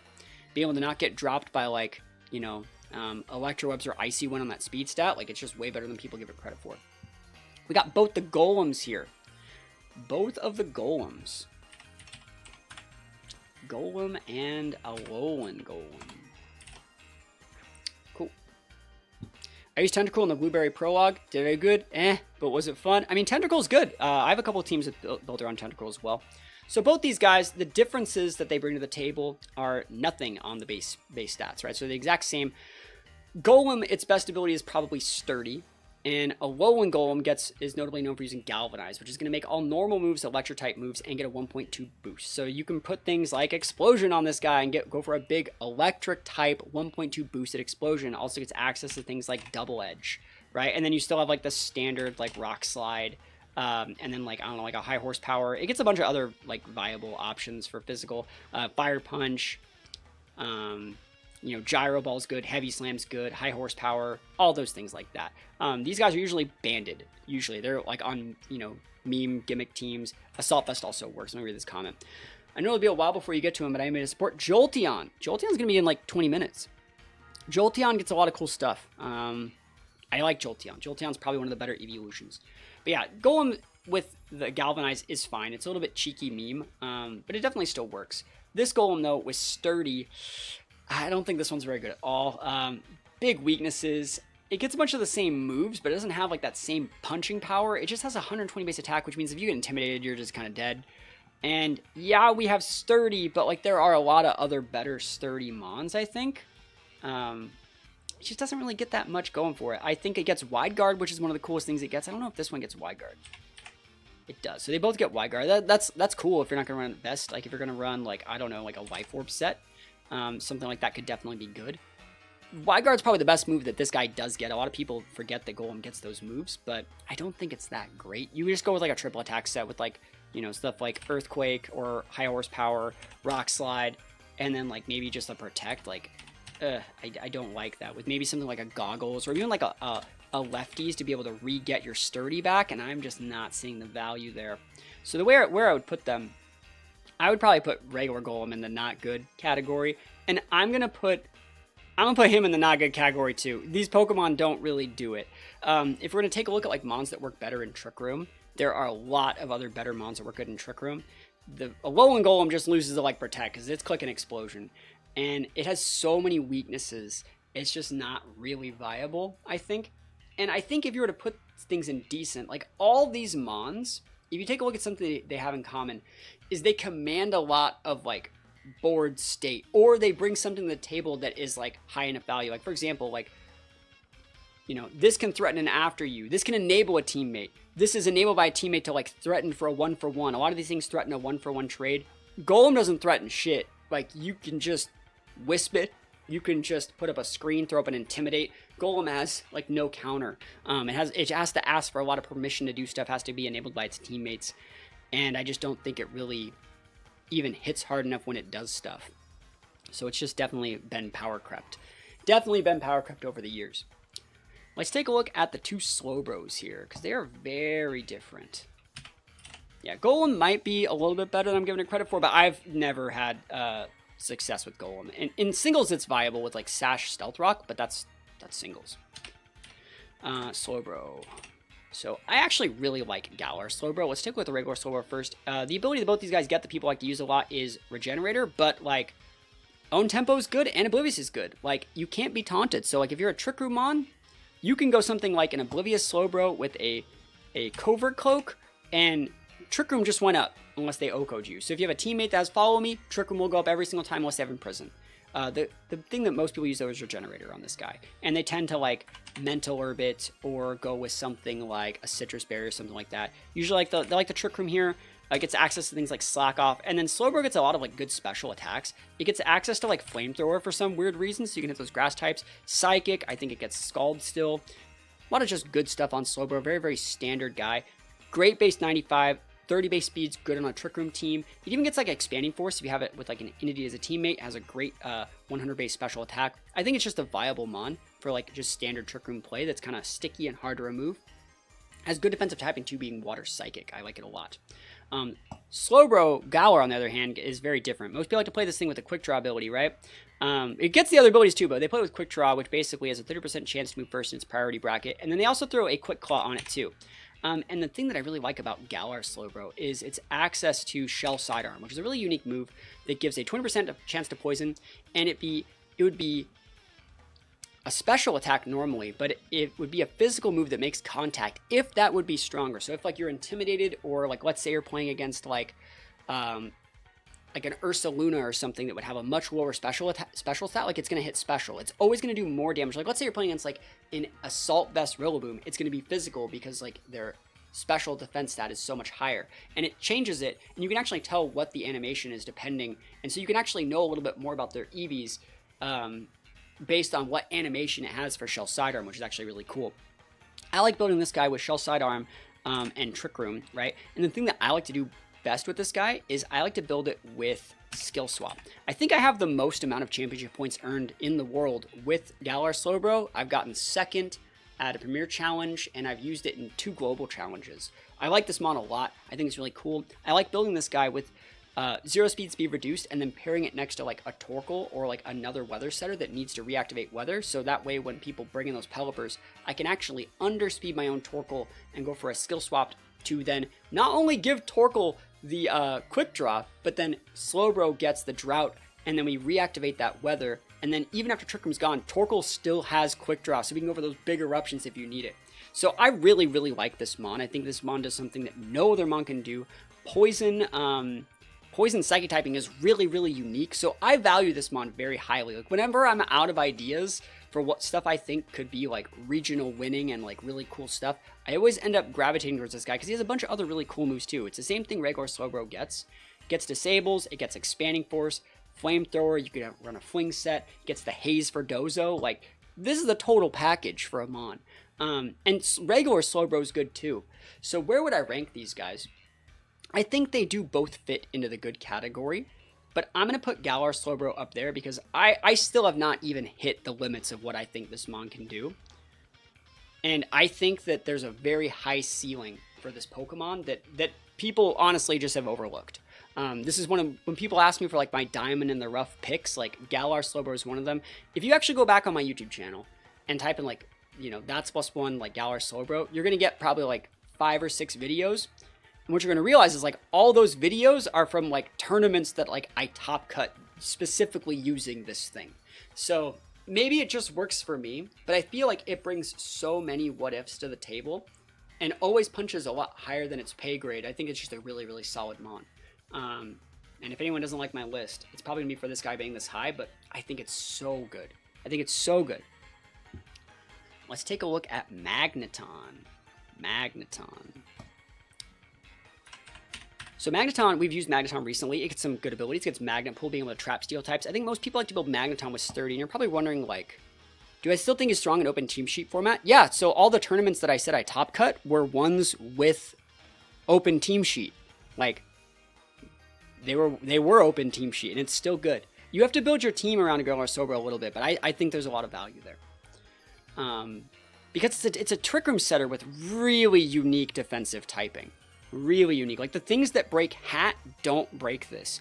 And the things that break Porygon 2 don't break this. And the things that break Entity don't necessarily break this. It's just a really, really solid mod. But taking a look at Magneton, there's only really one way to use Magneton. And that's Choice Scarf. So you just Choice Scarf it, and you have Sturdy, and that's kind of how it goes. You go for, like, a Ghost Terra. And then you just fill this guy with, like, just attack moves. You have, like, an Electro Web to be able to go for Scarf Electro Web. You have, like, a Thunderbolt. You could have, like, a Volt Switch. You can go for like a Flash Cannon. It's really one-dimensional. There's not that many other things that it gets, because it doesn't get like a... You can go for like a Terra Blast Ghost if you really feel like it, to be able to better hit Goldango, but like realistically, Magneton just kind of gets built like that. And it actually was never intended to have like an evolution, so it has good base stats. That's enough speed to work in this format with a Scarf. 120 base special attack off these moves is great. Scarf Electro Web, being able to get that speed control on both your mons, acts as like a pseudo tailwind and helps for closing out games. So this Pokemon's definitely usable. Way more usable than some of these other guys down here. But that being said, it's not great. I think it still is in the decent tier, but it's just better than some of these other ones. Like, I can't in good faith put an Arcanine in the decent tier and a Magneton up here. I'm not doing that. That's not what we're doing here. So yeah, I think it's just decent. There might even be arguments for putting Arcanine up here as well, but I'm not going to do that yet. So take a look at Dodrio. Have not used Dodrio in quite some time. Dodrio. So Dodrio gets a couple abilities. No competitive use for Dodrio. It's a sign. Early Bird's probably the best ability. Being able to like pivot in on like a sleep powder and then just wake up immediately is probably its best thing. I think most people like to play this guy with Sash. It gets like... It doesn't even get Jump Kick anymore, yeah. That's the thing. So it doesn't get like that many good moves. It gets like Drill Peck. It gets like Sash, Endeavor. Quick Attack, right? That might be like one of the things that it does. It gets Knock Off. It gets Low Kick. Stomping Tantrum's cool. Tailwind's cool. People don't really expect Tailwind on Dodrio. But like realistically, it doesn't get that much. It has a above average speed tier of 110. So when you build it like 252 like that, I might as well go with the 2 like that. So like that's probably the best that it has with something like Protect. This Pokemon's kind of cool, but it's not really doing that much. I would put Dodrio in the not good category. There's so many other mons that could just be like Fake Out, Endeavor, Quick Attack users. And Dodrio has a 110 base speed, but that is not enough to justify it like actually. Dodrio invested all his points to Unite. Yeah, that's right. I think Dodrio is really cool, but it's just not, it's not going to be doing enough. In singles, that set would be way better. Oh my gosh, my character. He just fell off the ground. All right. But yeah, I think Dodrio is not going to be that great. Take a look at Dewgong. I think Dewgong is a Pokemon that is a lot better than people actually give it credit for. So Dewgong's actually really cool. So Dewgong gets some good abilities. So Thick Bat's great. Hydration is one of my favorite abilities. I took it on my Goodra to Worlds in 2017, but Thick Bat's the right ability. This guy's played mostly on Perish teams, right? It's played with Perish on Perish teams, and Dewgong gets some cool stuff. It gets Perish, you will usually go like Protect, and then it gets like Flip Turn. Like that's one of the things that Dewgong really gets, and I think it gets like Yawn. It doesn't get Yawn. What is the other move that it gets that is, it gets like Encore is another really good one. This is a really cool move set. It gets access to like Icy Wind. It gets access to Haze for Dozo. It's just a good standard mon, being able to like pivot, do damage, and stuff like that. Fake Out, that's what it was. Yeah, it was Fake Out. This is what people used to run. Fake Out. So Fake Out on your Perish Song teams is like super nutty. So you can go like, you can lead like Dewgong, like Perish. You can, there's so many things. You can go like Goth Dewgong and go Fake Out Perish into like Double Protect and to pivot out for an eject button mon, re-pin back with a Dewgong and get another Fake Out pin while you pivot to your other mon that gets another trap. It's definitely usable. Now, I personally don't think that Perish is very good right now in this format because all of like the high level players, everyone has a Goldango. The Goldango is the most popular Pokemon in the format, and Ghost can pivot through Perish, so it's really hard to Perish trap them. I also think Goldango's immune just because like it's good as Gold, right? But most people have a Ghost Terra on their team, and all it takes to beat Perish is like being able to pivot or having like a pivot move. So Perish isn't that great right now, but Dewgong is still usable. It's a great speed. That's a great stat line. It gets access to a bunch of support moves. We saw the Encores. We saw the Fake Out. You can close things with Perish without playing Perish Trap. Yeah, I think it's still a usable mon. I'm going to put it in the decent category for now because like the team that it's really made to be used with is not meta. But it has tools that a lot of other Pokemon don't have. So I think it's cool. Let's take a look at both of the Mucks. Muck and Alolan Muck. Here we go. Alolan Muck. So let's take a look at regular Muck first. I think its best set is probably Poison Touch. It doesn't get the same types of abilities that Alolan Muck has. If you take a look at their base stats too, they're going to be exactly the same across the board. It's funny that they gave this guy 0 right there. But they're going to be the same across the board. Poison Touch, like I said, is the best here. And then it gets like some weird stuff. It gets like, I think most people like to play this guy with like Protect. Do people play Bulk Up? They don't play Bulk Up on it. They play like, I guess it gets like Shadow Sneak, right? And being able to go for those Poison Touches. AV, all right, so you're going to say AV is the set, huh? That's probably better than nothing. So like does it still get knockoff? So it still gets knockoff, Shadow Sneak, maybe like a Poison Jab, and then I'm looking at like the last move, Drain Punch maybe? Maybe? It gets things like Haze, Helping Hand, Ice Punch. Those are all good moves, you know? There we go, I'll allow it. There you go. Rock Slide. It gets some good stuff. It gets a bunch of all the elemental punches, so it's not bad. 105 base attack is viable. 50 base speed is good enough to be able to use in TR. You might not want to go full HP investment because you're going to get diminishing returns on some of these things. But like heavy HP investment, some attack. You don't need like any special attack. If you have Vest, it's good. So yeah, I think it's just definitely viable, but not great. If we take a look at Alolan Muck though, it gets some other stuff. It still has the Poison Touch, but it now has Gluttony, which used to be the way people played Muck back in Sun and Moon. Back when you could activate like 50% Pinch Berries at the halfway mark. That was really nice. And then Power of Alchemy. This thing used to be like meta S tier broken when Gluttony lets you use the berries to restore 50% of your health at the halfway mark. It was nutty.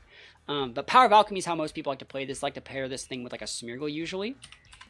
Right? And then the thing that you use with Alolan Muck is Minimize. Right? That's just the thing. And so you pair it with like Smeargle that has Moody. You click Follow Me here. Smeargle goes down. It gives Moody to the Muck. Muck uses like Protect and Minimize. And then just closes things out with like, you know, Knockoff and Toxic. Right? So that's kind of how this Muck works. And I think the Alolan Muck is very good. It's definitely viable. You know, you were just talking about using like AV Alolan Muck. It's overrated, I agree, but like this is how this Pokemon is played by most people.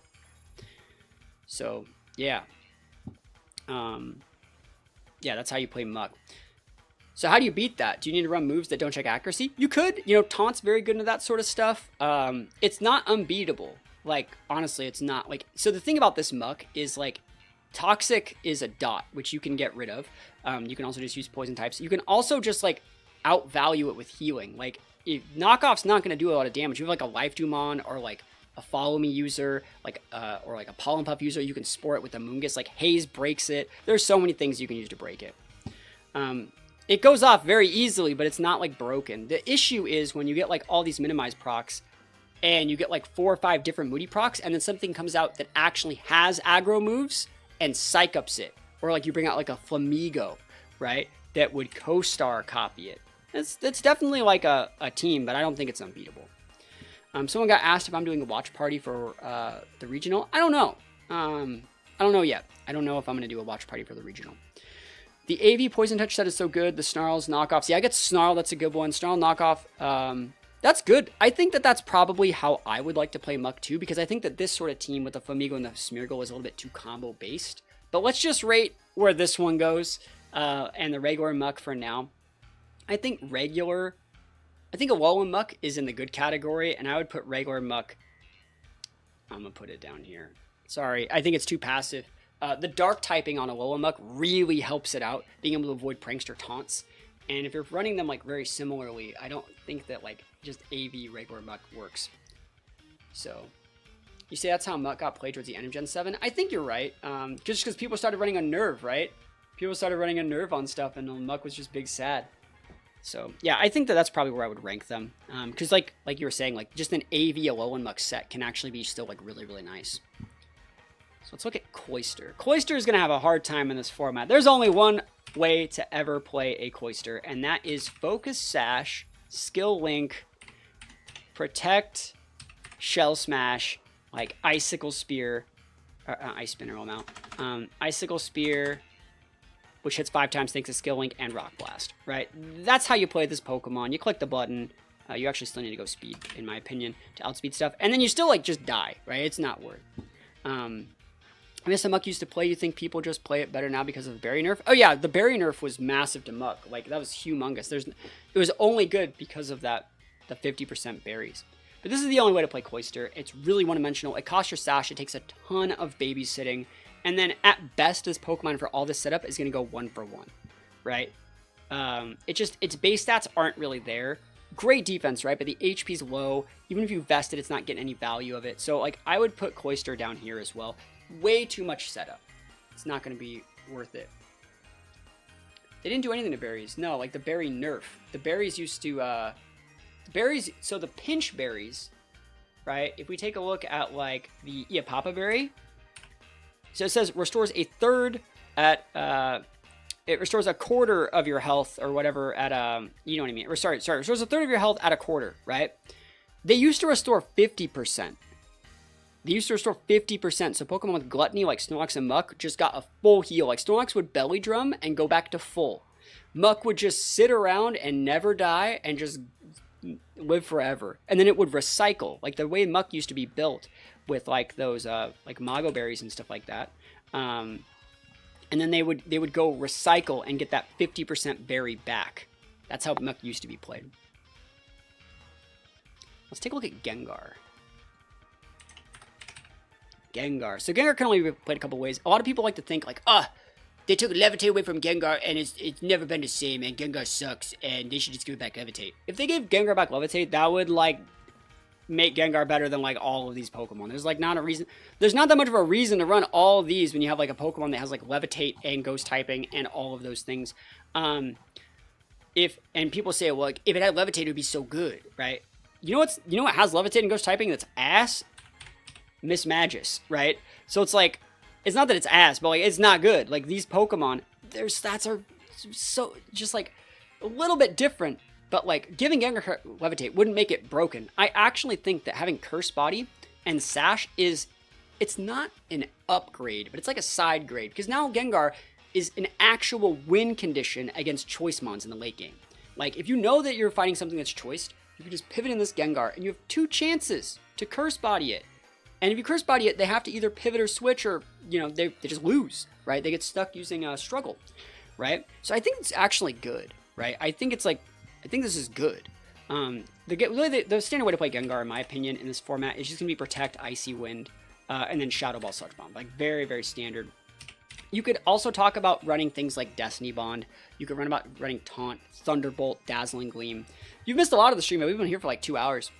But yeah, I think Gengar with triple attack is just very standard. Nothing too spectacular. I actually like double dipping the poison on my Gengar to make sure we can take out Rillaboom on the pivot. You can even go with like a Stellar Terra if you really wanted.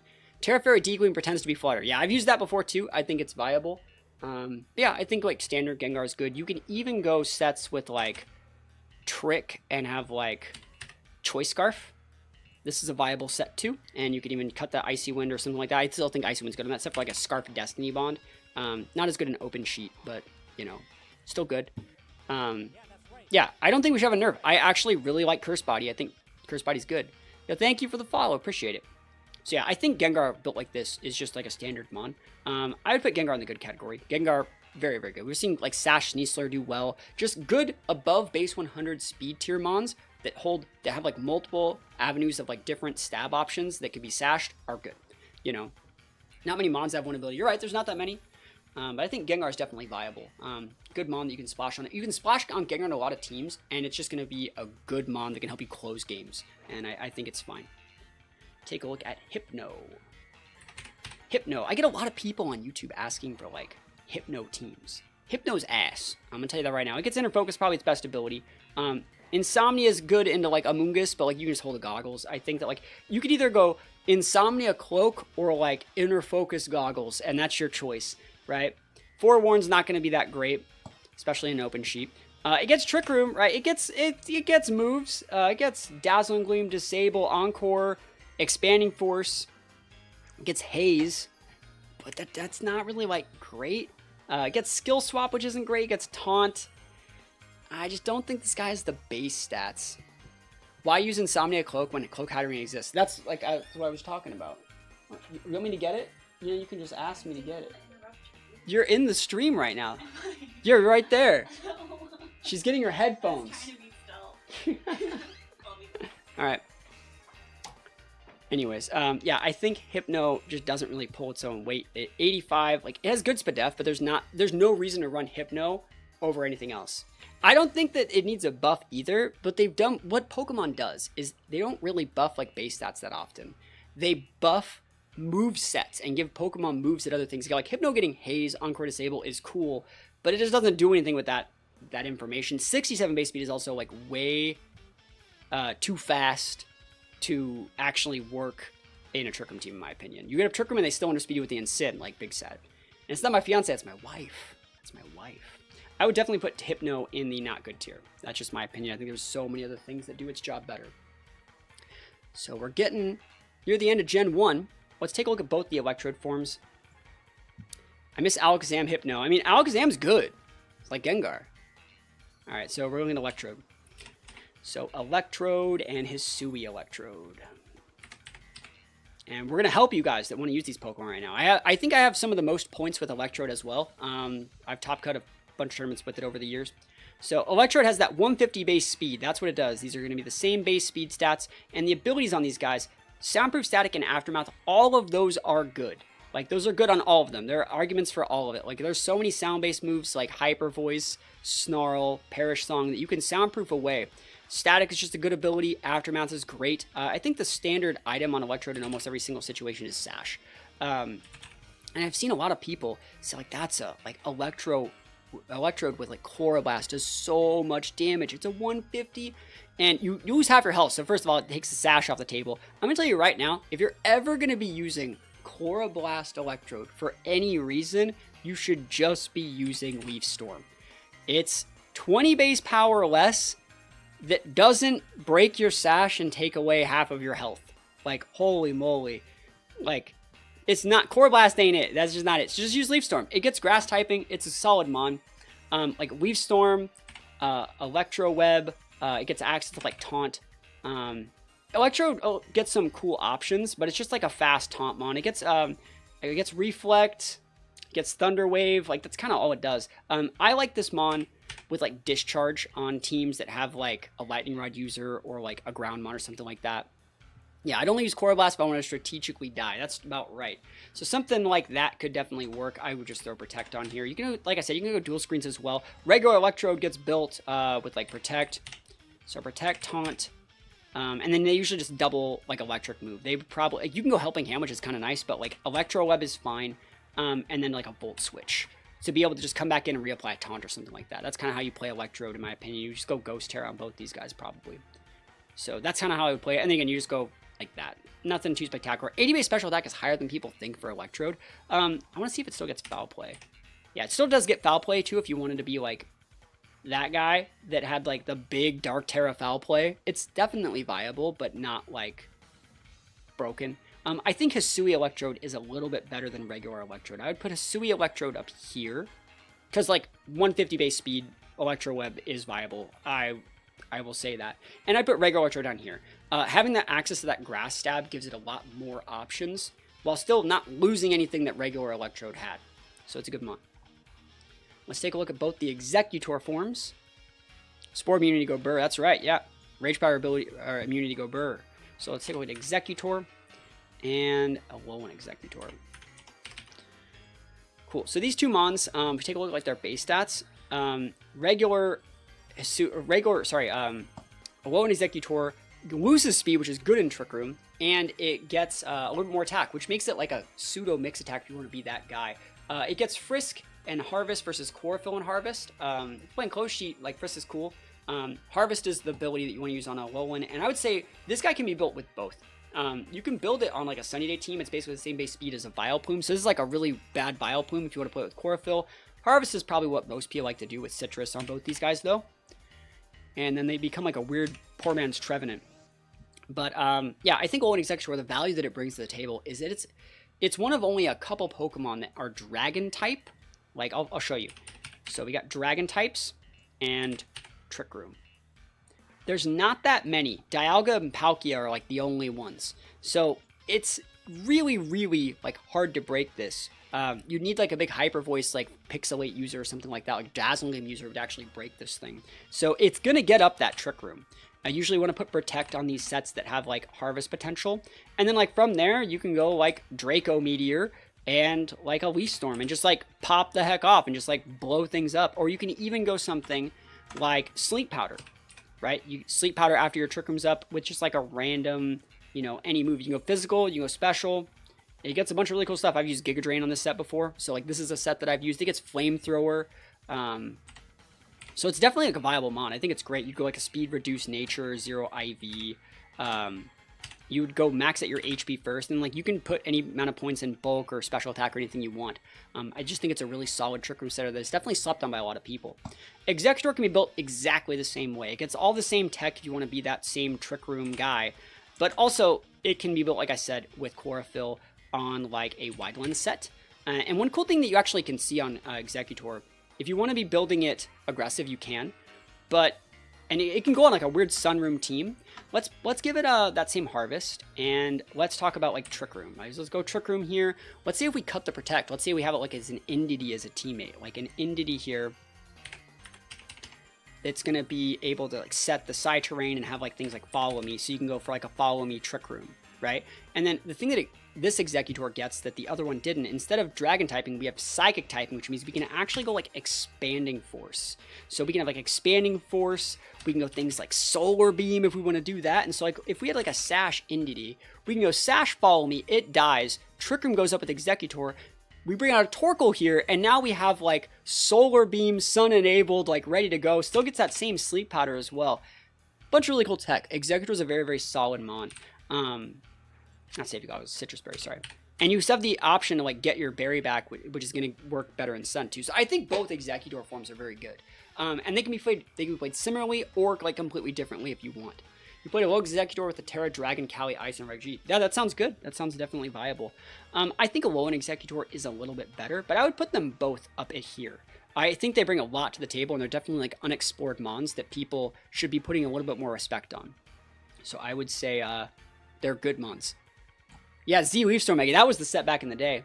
Let's take a look at Hitmonlee. Hitmonlee, in my opinion, is directly comparable to other mons that get Unburden. And we're just going to compare it next to Sneasler for this example. So they both, not Sneasel, I mean, hell, Sneasel, Hisui is probably better than Hitmonlee. Sneasler. So they both get the Unburden ability, right? That's the ability you want to use on Hitmonlee. And if we compare their base stats, that and this are very different. Sneasler has more attack, it has more HP, it has more defense, it has less Spadef, and it has way more speed. So like the way that you want to play Hitmonlee is normally like a normal gem with like Fake Out. And so this is going to be how you activate your Unburden, which means you can do this by yourself. You don't need other teammates, and it gets access to things like Sneasler doesn't like Wide Guard, but then like realistically, your moveset kind of just sucks, right? You don't have that much going on. I think it might also get like, it gets Upper Hand. I think it might be like a better option, or I think it also gets like Feint, because it gets the whole Hitmon top line of stuff. And I just don't think this set is like really worth ever using this mon, because again, you still have to go like plus speed nature in my opinion, otherwise like you're getting outsped by like apes and stuff like that, and Dangos and Tailwind. So I think that like this mon is kind of just very mid, and there's no real reason to use it over like a Sneasler or like a Hawlucha or even like a Sceptile on a lot of other teams, because you have to like waste your turn setting up that Fake Out normal gem play, versus like, you know, Sneasler, Sceptile, Hawlucha can all get activated by like a Seeds that pivot in. And if you want to use like a Seeds Hitmonlee, you definitely can. But if you are using a Seeds Hitmonlee, you should just be using like a Sneasler. So I would put Hitmonlee. It's definitely better than the not good tier since it gets access to like Fake Out, Fate, Wide Guard, stuff like that. But it's definitely just okay. Hitmonchan though I think is much better than Hitmonlee because Hitmonchan gets some cool stuff. Hitmonchan can be built with like Iron Fist if you want. I like the Inner Focus set so you can play around Fake Out and you can play around getting intimidated. You can put any item you really want in here. I like Assault Vest here. And so Hitmonchan gets that same Fake Out. But then Hitmonchan gets like the Elemental Punches. It gets things like Feint. So you're really the same type of thing that Hitmonlee is, but you're like a lot chunkier. You can go for like a bulky Drain Punch set. You can get access to things like Bullet Punch. All, like I said, all the Elemental Punches. I like Hitmonchan a lot. I think it's definitely viable. 105 attack stats usable, 110 Spadef on that Vest set. If you pair this with like an Intimidate user to cover up for the fact that like you're a little more susceptible on the defensive side, it's you know, it's actually viable. And Hitmonchan just looks cool. I think Hitmonchan is definitely a little bit better than Hitmonlee. Gets a lot of the same tools. If you weren't using an AV set, you could still like not wide guard with it. It doesn't get wide guard. It gets quick guard, right? It doesn't get the wide guard, but you know, still, I think it's still like a viable mon. I would put Hitmonchan. I'd put it in the same tier, but like if they were ordered, it'd be better than Hitmonlee. I think it's just a decent guy. I don't think it's good enough to be good. I don't think it's good enough to be good. Same thing as I can't put an Arcanine in Good Faith down here and a Hitmonchan like higher than it. I can't. But it's a very, very fun mon. And I like it a lot. Oh man, we're almost done with Gen 1. We're almost done with Gen 1. Let's get Weezing and both Weezing forms. Here we go, both Weezing forms. So Weezing and Weezing. I would say that in Reg G, not that Weezing. In Reg G, regular Kanto Weezing was better. In Reg H, Weezing Galar is better. In Reg F, regular Weezing was better. And that's because like other like Paradox Pokemon give Galar Weezing a harder time. Urshifu can give Galar Weezing a harder time in some situations. So I think like regular Weezing is better in those older formats. But in this one, Galar Weezing is better because there's not as many Fairy Mons. So like a Dazzling Gleam Fairy Stab or what is that move this guy gets?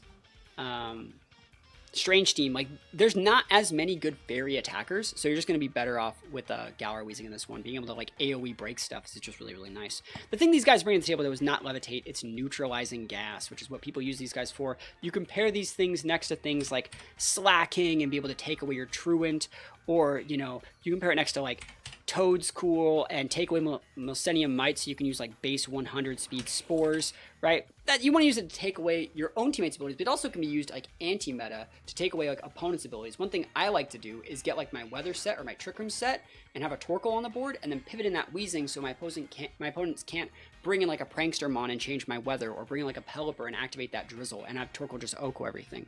I think these are very, very good. You say Misty Surge Weezing. Misty Surge Weezing is viable in some situations. Yes, we're not going to talk about that. It's cool. It's like the only Misty Surge mon in the format with like Misty Explosion and other stuff like that, but I don't think it's great. One cool thing that all these Weezings are going to run are probably going to be Protect, so you can elongate the effect of the Neutralizing Gas, and then they're also going to be packing in Wisp. Right, so these are going to be standard, and then from there, sometimes Weezing can be built physical or special. I still think, like I said, special is a little bit better. So you'd probably see something like a Taunt on a Weezing as well, because it does have a higher than average base speed, being 60, and a Sludge Bomb. This is the standard Weezing set you're going to see on this Weezing. On this Weezing, you still see the D-Gleam or the Strange Team, as opposed to like that Sludge Bomb. So you'd see like, you know, Protect, Taunt, Wisp, and then you'd pick either Strange Team or Dazzling Gleam. I like the Dazzling Gleam being able to break sashes on most mon. It's not that much weaker, and Strange Team can miss. I just don't like missing that Strange Team. I miss so many. I think it's fine to go like this. And these guys are usually built like lefties or citrus, with like, they put a little bit in speed to speed creep things like this. This is probably what I put over here. Max that HP stat, and then I throw like all my points into like into defense, right? Haze is viable. I don't think Haze is what you need though, because like I don't need Haze to break Dozo if I just don't let them Dozo me. And you could say, well, Ability Shield Tatsu, but like that's not a thing in this format yet. Where would I rank these guys? I would put them both in the good tier. And you could say like what Weezing is like definitely great, but Weezing also takes a lot of babysitting, and it's very like anti-meta team dependent. And then once you lose the Weezing, your team kind of falls apart. I don't think we've figured out yet just how to make Weezing pop off in this format, and it's probably during the end of Reg G we're going to see it go up into that great tier, but where we are right now, I don't think Weezing is like broken or like a mon that you would expect to see. If you were to play 100 games, you might see 2 Weezings, 3 Weezings, you know, you're going to see it that often. Rhydon's on this list, but it realistically shouldn't be. There's not that much that Rhydon really gets that's different from Rhyperior. You can see they have like the same type of abilities as Rockhead over Solid Rock, which is honestly worse, but it gets Lightning Rod. That's what people used to like to play it for in this format. And if you were to go something like an Eviolite, Ghost Terra, Lightning Rod, Rhydon, you can block the Body Press from Markaludon, and you can redirect away the, the Electro Shot. And that's kind of what this guy does, but I don't think it's great. Rhydon just doesn't get that many good moves. It gets things like Helping Hand, Heavy Slam, but it's not doing it as much. It doesn't get like the Encores, the other like weird techs. There's no redirection here. There's no recovery moves. It gets decent attack. Like 130 is way higher than people give it credit for. So like this Rock Slide, even uninvested, like actually still hurts. Like a Heavy Slam from a Rhydon or a Heat Crash still hurts. Gets access to like Helping Hand and stuff like that. I don't really think Rhydon's that great. I would use Rhyperior or Rhydon in almost every situation. I'm going to put it in the decent category because I think it's better than not good. Because again, Rhydon's one of those mons, similar to Magneton, that wasn't meant to have an extra evolution. So like this stats were good enough for it like the whole time. But I think that's a little bit of a one trick. And I think that Rhydon would be much better in Reg G than in Reg H. Just because like it would have the time to correctly enable an Uber with like Helping Hand and that Lightning Rod support. Be good next to like a Kyogre or like an Eternatus or something. But in this format, I think it's just it's going to fall a little bit short, and you should just be using Rhyperior instead. Chansey. Oh, man. So Chansey's actually gone through some stuff. So Chansey, back in the day, used to be like really, really problematic. I'm the Eviolite user here. These are usually built with Natural Cure. Serene Grace is reserved for the Blissies. Natural Cure, and then they would go Minimize. But Chansey lost Minimize. So that changes how you have to play it. And I think the only real way to play Chansey now is make it like a healer set with like Life Dew, which is not great on it, and like you could still actually go soft boiled so you can restore its own health for 50% sometimes, and then like sometimes people still play Seismic Toss on it, and you see how like this is just not, that's not the sauce. Like ugh. Guard swap, yeah, that's not like, I don't think that's how you play Chansey anymore either. I don't even think it gets like toxic anymore. Yeah, so it's like, I don't think Chansey's that great in this format. It's really hard to break Chansey, but like you don't have anything to worry about anymore. It gets Helping Hand, it gets Icy Wind, it gets Thunder Wave, but I don't really think Chansey's bringing a lot to the table. One common misconception about Chansey is that you should be doing this. And I'm here to tell you that you're going to get massive diminishing returns on this HP, so you actually want to do this instead. It's going to be a lot better for that Eviolite. And you're just going to get a little bit more value out of it in the long run. So I wish Gen 1 rock types had Garg levels of special defense. I know back in the day, you know, rock types would get killed by Water Gun at the end. But, you know, Rhydon's still good in Let's Go. It's just not good in this format, you know. But yeah, I think Chansey losing Minimize, losing things like Toxic, really made it just not as good. That being said, it's still good enough to be going here. I think it's still good enough because like you cannot break it. It will not. This Chansey will eat like a stab close combat from like something. Like I'm just gonna plug this in. Chansey. All right, let's just plug in like a Chansey set, and let's plug in like a Sneasler. This is like a stab close combat from a 130 base mon. It might not eat it, but it does eat it, bro. Like. It eats the close combat from the full attack, like Jolly Sneasler. Like, what? That's nutty, bro. Like, that's stupid, you know?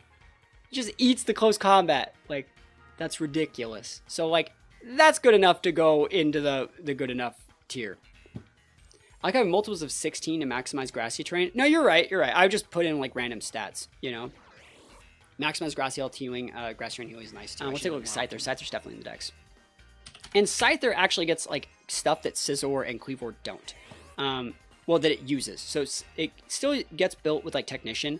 And you can build it with Eviolite. I think Sash is going to be a little bit better. And this one's built more as like a support mon. It gets like Tailwind, it gets Fate. And then from there, I think you really want to rely on those like Dual Wing Beat and what is it? Is it like Lunge? Lunge is good. What's that other one that I like using on this guy? That other stat that, like, other move that drops, not Fury Cutter, it's a Pounce, yeah. So after you get the Tailwind up, you can just pounce things. So I like building my Sneaslers, sorry, my Scythers like this, with probably usually like Ghost Terra. So stuff like that. And what's usable about it is it gets 105 base speed. So, like, you know, stuff like that. You're actually going to do decent damage with this. Dual Weak, Bug Bite, Fake Predict. I don't think you need Bug Bite in this format. I like the Pounce. So, like, it's almost like, you ever see people play Whimsicott when they trade Tailwinds with people and then they put Cotton Spore over? That's what the Scyther does. You trade Tailwinds, hopefully, and then you pounce over them, and you also get the Technician boost on your Pounce, which is really nice, and the speed drop. So, I like this set. There's a couple other moves. You can put Protect there. You can put Close Combat there and just, like, one-shot some stuff. Choice Band Flying Terra Scyther, that's viable too. So you can grow like a Choice Band set.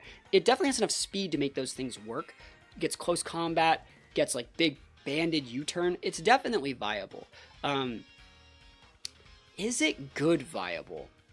I don't think it's good viable. I don't think it's good viable because it's very Sash dependent, and I don't think Eviolite's like really cutting it. So yeah, I would say it's in the decent area. We're going to take a look at Electabuzz, and we're also going to take a look at Magmar at the same time, because they do the exact same thing. So we got Electabuzz and Magmar. So these Pokemon got some stuff back that they previously used to have, and that was access to Follow Me, right? So they both get Follow Me again. And you might have remembered that Electabuzz did like numbers at some big regionals, and I think at Worlds. Their base stats are different, right? Electabuzz is like the foil of Scyther, but these Pokemon basically do the same thing. Magmar gets the Vital Spirit, and Electabuzz gets the Vital Spirit. And that's the value here, is you're able to redirect spores with these guys. They run Eviolite, and that's what they do. Like, they're Eviolite users that can redirect spore. Like, really, really good stuff. They have, like, built-in safety goggles for spores. Basically, they like to get built, like, you get, like, Feint here. You can get, like, Helping Hand. Gets, like, Electro Web. There's a bunch of, like, other, like, cool stuff you can do. Magmar gets access to, like, Wisp, right? It gets access to, like, Clear Smog for things like Dozo and stuff like that. So that's how these guys basically get used. You can put Protect on them. Helping Hand doesn't really matter. They're both very, very bulky. You just run them full HP on both these guys. And then from there, I would put more points in Spadef. Usually, the way it works is, right? Usually when I, like, max out these Spadefs and then just pair it with, like, an Intimidate and or a Reflect user, like an Incineroar or something. That's kind of how they work. You would put, like, an Incineroar next to Electabuzz or, like, a Gyarados next to a Magmar or something. And that's kind of how these Mons get played. I think, though, that Electabuzz is a lot better than something like Magmar. So, like, Electabuzz is going to go up here because just Electric typing is really good. I think Magmar has that big weakness to, like, ground and water, and since water is so popular with Arch Raid, it's going to be harder to use Magmar. So Magmar is going to go in the good, but Electabuzz is very good. It might be one of the best redirectors in the format, and you're starting to see a pattern, even though it's still very early in the tier list. Things that enable teammates to perform to their fullest potential while still requiring a ton. It takes 2 Pokemon to break things like both Clefs, Arcanine, Electabuzz. Galar Slowbro is the outlier here because I think it's really good, right? Well, you say that when Clefairy was pretty good in Reg F and G. I think it's good, you know? Like, Eviolite users are good. But, yeah, anyways, I think that all these Pokemon just have, like, a lot of value that take a lot of respect from the opponent to check. Let's take a look at all of the Tauros forms. All of them. Let's take a look at all the Tauros forms. I don't really like Tauros as an Intimidate Mon.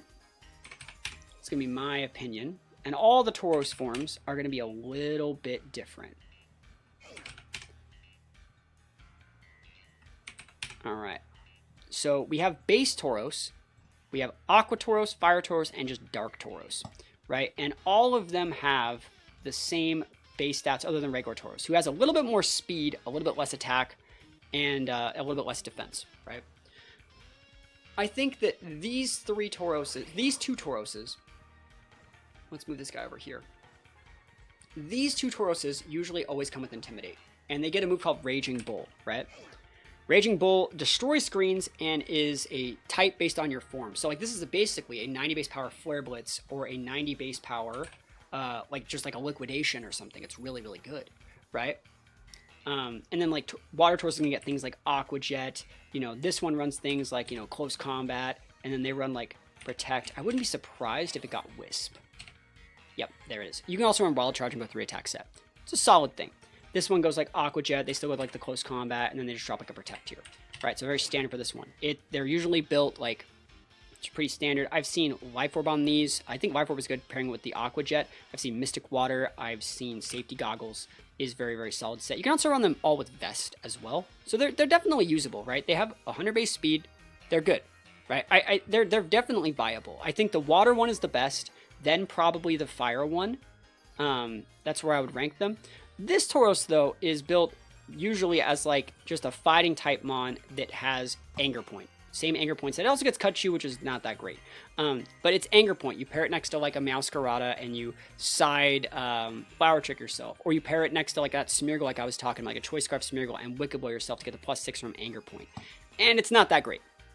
It's not that great. And this Tauros is the exact same thing. It's an Anger Point mon, but this Tauros is a little bit better because it has a higher base speed than the other one. And you usually pair this Tauros next to like a Frostlass. That's a common core that people use with Tauros here. And you can still go Intimidate, but like Anger Point's the best way to do it. Pair it next to Frostlass. Go for that 110 Frost Breath. And so you make your Frostlass just a little bit faster than your Tauros. You side Frost Breath to auto crit your Tauros, and you just pop things, right? I do remember that bug with Kachu, yeah. So yeah, I think that like the two like regular solo type Tauroses are best built with Anger Point, and the other two dual type Tauroses are best built with Intimidate. If I were to rank these, I think the Water Terra one is the best. And I'll put it in the great tier. Well, I'll put it up there. But I personally don't like this Pokemon very much. It's just that people are always fiending for like above average speed tier water mons that have fighting moves. This is basically Urshifu until people get Reg G back, right? And so that's why it's there. The Fire one I'm going to put in the great tier. Just because I think that you could be using a Sui Arcanine as a Fire-type Intimidator instead. You could be using an Incineroar as a Fire-type Intimidator instead that has access to Parting Shot and Fake Out. It's a good mon. I just think that it's not as good as the others. And then the two other Tauroses, I think that the normal one is better. And I'm going to put the just base fighting one. I'm going to put it here. It gets Intimidate. It's good enough to go right there. If you want to be Intimidate, you can. But like the other two Tauroses are in the decent category. All right. Yeah, definitely Urshifu at home for Water Terra Tauros, or Water-type Tauros. Take a look at Gyarados. Gyarados gets some cool stuff in this gen. So Gyarados gets access to Intimidate. You can run Moxie, but Intimidate's how people like to play this thing. I've seen people going like Safety Goggles Gyarados, or Rocky Helmet Gyarados, and they run it with things like Support Gyarados. You have like Icy Wind, you have Taunt, you still go like Waterfall. And then there's one other move that people like to do. You can go Protect. I think it also gets like Helping Hand. And so like you just go like a full support Gyarados. You can also play Gyarados though. As like a Clear Amulet Gyarados. And build it with like Protect, Dragon Dance, you know, Waterfall, and Temper Flare or something, you know? People forget this thing gets Temper Flare. Like it's definitely usable that way as well. Gyarados might be the strongest helping end user in Pokemon. You never see it coming, bro. I think Gyarados is good in both ways. So both these are viable. I think Gyarados, though, when you're comparing the Dragon Dance set, would be very comparable to something like a Baxcalibur. And I think Baxcalibur is a better Gyarados like equivalent with like Dragon Dance. I think this Gyarados is a little bit more standard. Sometimes they even go like Citrus here. And they cut the Helping Hand for like a Protect, just so they can sit on the board. Sometimes they go like Thunder Wave here. Right, Thunder Wave is what a lot of people like to go with on these sort of Gyarados sets. The triple attack Gyarados, sometimes you even see like a Covert Cloak. So it's a good mon. It's a great Intimidate user. It's a good foil to like Incineroar. It's good into like things like Goldango. Forces them basically to go into like Thunderbolt pivots. And I think it's just a solid, like good, chonky mon. I would put Gyarados in the good category though. I think that it's a little too reactive if you're going to be using it as full support Gyarados, especially on an open sheet. When they see that, if you run Protect, like you run Protect, but if you don't run Protect, you can get doubled up into very easily. And the Dragon Dance set that I also listed, it makes Gyarados like the hard carry for the team. And I don't think a Gyarados should be a hard carry in Reg G. I think like King Gambit does a better job. Volk, Dango, Blood Moon, those are like better hard carry mons. It's a good mon. I just don't really think that it's like full like S tier meta. Like the meta, like things. Let's look at what's up here. Like this checks Gyarados, this checks Gyarados, this can check a Gyarados or force a Terra. Like forcing a Terra early off just like a random support mon, forcing your big hard carries Terra is not. It basically disqualifies you from being like S tier in my opinion. So let's take a look at Lapras. I was using Lapras the other day. Lapras is fun. So Lapras is a cool mon. It gets Water Absorb, I think is the best ability for it right now. I think that it's probably just best with Vest in this format, but you can play it with like, you know, any other regular like Citrus lefty's ability with like, you know, Perish Song or whatever you feel like. I think just Vest with like multiple attacks is good. It gets things like, you know, Blizzard. It still gets Freeze Dry. So like Freeze Dry, Ice Beam. You can put Ice Beam or Icy Wind is still very good on it. It doesn't get Scald because it's a Water Ice type. People always think like, oh, Lapras should get Scald. Iron Bonus will get Scald. They're Ice types. They don't get Scald. I think it doesn't even get like Muddy. It does get Muddy Water. So Muddy Water is good. And then like you can throw like an Oko move on there. You can just throw like a random Sheer Cold, which is legal in VGC. Stuff like this definitely works for Lapras. It's 60 base speed, good bulk, like a standard AV set. You don't want to get diminishing return. So something like this, and that with a 9, and then you're basically just going to go with like some HP some Sped F investment. You don't really need that much special attack. You might want to make sure that you can like 2-shot Rillas or like Gyarados or something like that. Put the rest in defense, and they're like 12 here. So something like that would make a lot of sense on like a Lapras set. You can throw Nature in any of these you really want. So Lapras is like a pretty standard mon, I would say. It's really reactive. I would say Lapras can just go in the decent category because it's not going to get one-shotted by a lot of things, but it's not really going to help you win. It's going to be chonky, but there's also not really like a reason to run like a Lapras over like a Gastrodon or like a lot of the other water types in the meta that are viable, like a Swampert. There's not like a reason on a Lapras over like a Swampert who gets like Yawn. Lapras doesn't really get those tech options. So without Gmax, Lapras just kind of sad, but you know, still decent. Let's talk about Ditto. Ditto is great in Reg G. Right? Because it gets access to, not Dialga now. Ditto, it gets access to Imposter, which makes it automatically copy the Pokemon right in front of it. I think that Ditto is still viable. It's just that the power creep is so much lower in Reg H. Like, what am I copying? Like, I don't know, like what am I, a Pelipper? Like that's not worth it. I could just run Pelipper. Like the value in it in Reg G is that you copy a restricted. You only get one, so when you have a restricted and you send it a Ditto and it copies another restricted, now you have 2, right? I could just run Pelipper. I could just run a support mon like a Clefable. So I don't think like Choice Scarf Ditto is like really viable in this format right now. It can be usable, and the value that Ditto brings to the table is like if their opponent is using like a mon that has like setup potential to full carry the game and sweep. Like if they're running like Volk, you can let that Volk go to like +4, send out your Ditto, copy it after it already has all its stat boosts, and then now you're them, but with a Choice Scarf so you can then check them back, right? You're just going to copy all of their stats except for the HP, so realistically you only need this investment on your Ditto and you're going to be fine. That being said, I still think Ditto's usable. It's just not as good as it was in Reg G. I would just put it in the good category. You can never knock Ditto out. It's always going to be able to come in, do some stuff. It's also going to activate abilities. Like if I send out a Ditto and I copy your Incineroar, it's always going to be the Pokemon right across from Ditto. You're going to be able to copy that Incineroar and gain Intimidate to then intimidate their mon and stuff like that. Use Ditto for Muck and Dozo counter, but with leftovers. That wouldn't really work that well, I don't think. That doesn't seem like that would work that well, because when you copy the Dozo, yeah, you copy all the boosts, you have the Unaware, but Ditto has like no HP, which means they should still beat you. Right? Right? They should still beat you. They should still like outvalue. I don't know. Anyways, that's Ditto. Alright, we got some 3 evolutions. Let's do the evolutions together, even though they're all very different. They do share one thing in common, and that's that every single evolution has a base stat of 130 in some stats. So we have Vaporeon, we have Jolteon, and we have Flareon from Gen 1 evolutions. So Flareon, here we go. So Vaporeon's gonna have a 130 base in its HP, Jolteon's gonna have a 130 base in its speed, and Flareon's gonna have a 130 base in its attack stat. I think if we're just gonna rank these, I think that Jolteon is probably the best in Reg H. and then Vaporeon, and then Flareon, obviously. The cool thing is they all have like the Flash Fire, Volt Absorb, Water Absorb combo. I think Jolteon can be built in a few different ways. Sash is most common on it, right? I think the one that sticks out to most people is a Pin Missile set. You can also build it with like a loaded dice, and you pair it next to something like an Annihilape to get Rage Fist stacks. That's probably the way that most people like to think of Jolteon. I think Jolteon can be built a couple different ways. I still like the Sash. I like Jolteon built as a Protect, Yawn, Electro Web, Volt Switchmon. I know this looks really weird. It's kind of like a fusion of like a Raichu and a Vaporeon, but I like this. You can stick Yawn on things, get that Sash proc, Electro Web to get that speed control with your 130 base speed. You're going to be able to outspeed a lot of things and enable other mons. So if you have like a Jolteon paired with like a Goldango, if they don't lead Tailwind, or even if you already had like a Tailwind setter that has Tailwind up, maybe you both traded Tailwinds, come with that Jolteon, apply that Electro Web, now your Goldango outspeeds their Goldango or their other mons, and you can just hit that fat, make it rain, and just like win the game, right? So I like this set a lot, and then Volt Switch is able, so you can just come back in, start reapplying this stuff in the late game.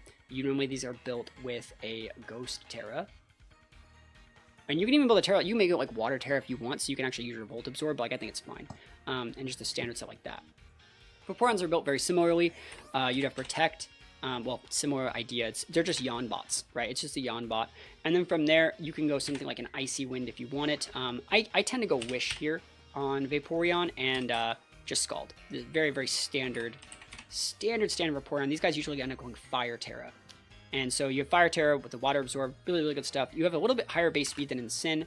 You don't want to max out this stat, probably upwards of right there. And then since Vaporeon is such a high base special D, you can just throw like all those points right there and just go with like a 52 for like that.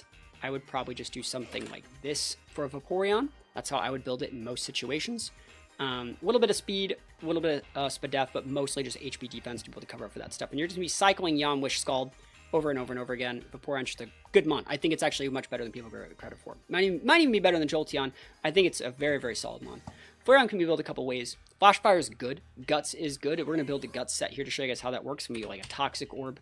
And you would just go like Protect. Flareon's lost some tools. It lost Superpower over the years, so it still gets like Flare Blitz.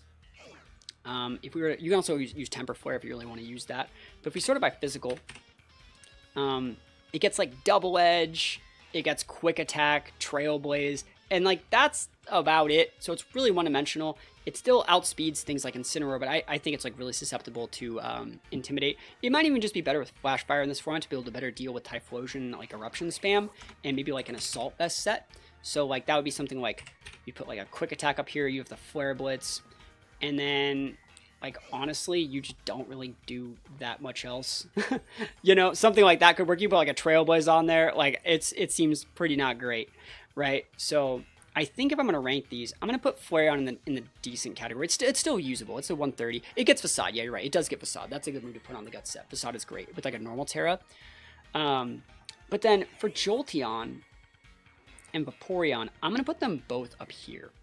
And I think there are arguments you made for Vaporeon eventually maybe being up here, just because I think that Yawn, Scald, Wish, like flowchart is really, really good. But we'll just keep Vaporeon and Jolteon down here for now, and I think that's still viable. Most mons in this game are going to fall into like the good enough to be used category or the decent category, and I think those are fine. The issue with Vaporeon is very similar to Blastoise, in that like when you have Vaporeon, you have to like go for that Yawn and protect with your teammate. You don't have any redirection, you don't have any speed control that's dynamic. So like they can just double your Vaporeon or double your teammate, and you're basically like hoping for them to have a passive turn, which is hard to do in a format dominated by prankster Pokemon with dynamic speed control. It's just hard. Once you already get that control up, like you're fine, but I think it's just hard to get it in the first place. Let's take a look at Snorlax next. Snorlax has definitely fallen from grace, but I have a couple cool teams of Snorlax coming out relatively soon, actually. Snorlax is usually built with thick fat in this format. I think Gluttony is still good, but like you can just put a Citrus on it. The standard Snorlax set nowadays is not Sash, Lamau. It's Citrus, and it's on Trick Room teams. You would go like something like a Protect. You go Belly Drum. I think you still need Protect, by the way. And then from there, they don't really get like that many good moves. You can get like Earthquake. And then there are some moves, like let's just sort it by physical and show you guys what we get. So physical, it gets access to like Body Slam, which you don't really want to Body Slam things. I would say most people just go Facade here, which isn't that strong. You can go high horsepower over the Earthquake. You can go for an Elemental Punch. I don't think that's really great either. Rock Slide is sometimes an option. But most people just go Facade here to stop it from getting like Wisp or something. And then from there, Snorlaxes are usually built like speed reduced nature. You'd want to pair this on a team that gets like Trick Room up, right? So you Body Slam a solid stab, but if you paralyze them in Trick Room and then they get slower than you, it's bad, right? Like Body Slam's good, but if you're playing on Trick Room, right? With like a Mimikyu as a teammate or something, because the way this would work is you go like Protect Snorlax, Trick Room Mimikyu, or something like that, or like an Indity, right? You get up your Trick Room and then like Follow Me Belladrum or something. That's how it wants to work. You need to leave your HP at an even number here, so you can actively use your Citrus Berry. But from there, Snorlax just has like max attack. Doesn't really matter where you want to go. Right there, and then you would just do something like this, and you're fine. There's probably better ways to optimize the set, but basically it's a really one-dimensional like Belladrum mon. You can also build it with like an Assault Vest and just go like 4 attacks, right? So on that set, you'd probably use something like you'd use Body Slam on that set, right? And then from there, you might have like an Ice Punch, maybe like you could do the Gunk Shot. You could go with something like a Heat Crash or a Heavy Slam.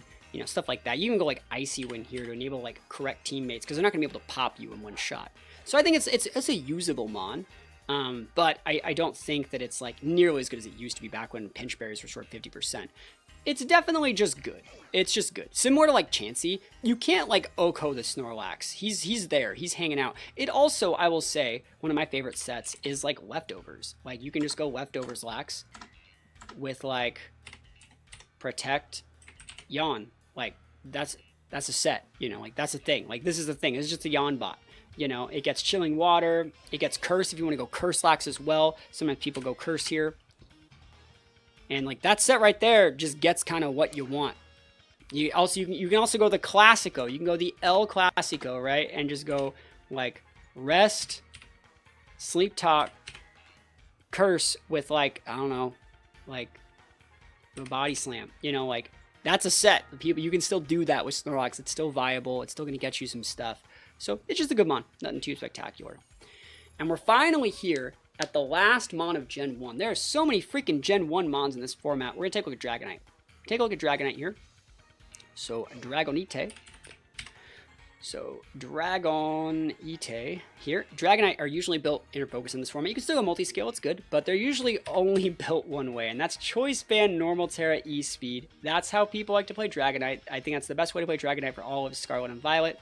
You got the big extreme speed here, being able to play through redirection and stuff like that. They usually still go Outrage on those banded sets. Outrage here, if I can type. Outrage, and then sometimes you still see EQ. I still see Aerial Ace every now and then. It's good for breaking Amoonguses and Rillaboom, so you don't want to walk into Outrage. And the last move can be like so many different things. You can see just Dragon Claw.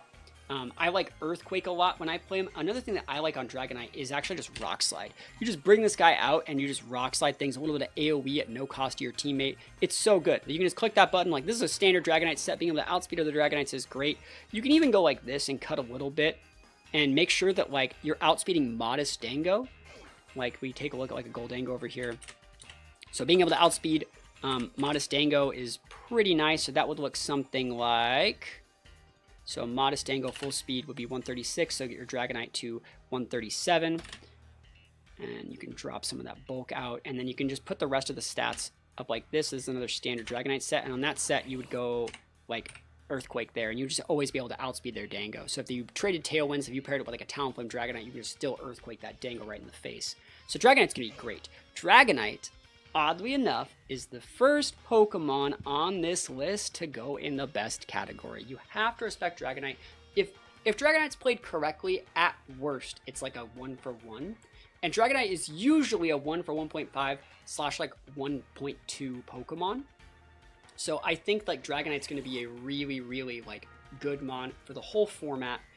I respect Dragonite a lot, and I think that if you take a look at a lot of other players' tier lists, you're going to see things like Arcanine on the top, Rillaboom in Sin. And while Dragonite's not amazing into Arcanine, if you can like kind of ignore the Arcanine or not give it a lot of boosts, that one Earthquake comes in and just pops it, forces those Terras. You're making the Arcanine player, who's also using like an S tier mon, dictate like a lot of different resources, and you never have to commit to OHKOing that mon until you feel like it. And Dragonite is just really good at picking off all of the other mons that enable those things to be good in the first place. Like if you lead like Whimsicott, Archaludon, you're caught in a situation where like, and this is talking about open sheet, you're thinking, I could go Ghost Terror on this Whims to not get E-speeded and KO'd, or I can go Grass Terror on my Archaludon and not get KO'd by Earthquake. And that's a 50-50, and that's one mon in the Dragonite that is just hitting a 50-50 on both Pokemon, has board control pressure, and your other mon can do whatever you want. So I think Dragonite's a really, really good mon at controlling the game and helping you dictate play, and I think it's deserving of an S tier slot or a best slot. Oh my gosh, I'm so tired. I know you want to see Meganium. We're going to have to do this in multiple parts. We got through all of Gen 1 today. We got through all of Gen 1 today, and it took, I mean, we've been already streaming for over 2.5 hours.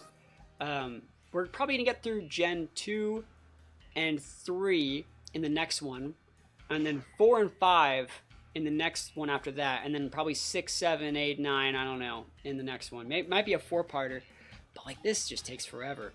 So yeah, I wish I could have got through all of them today, but like I feel like we go really, really in depth, like breaking down all of their abilities, showing their EV spread, showing the popular items, and talking about how you guys are going to see opponents use this Pokemon, and then explaining like why they are in the tier that they are. So hopefully you guys like me doing some tier lists. I'll probably fuse this up, make it into a YouTube video.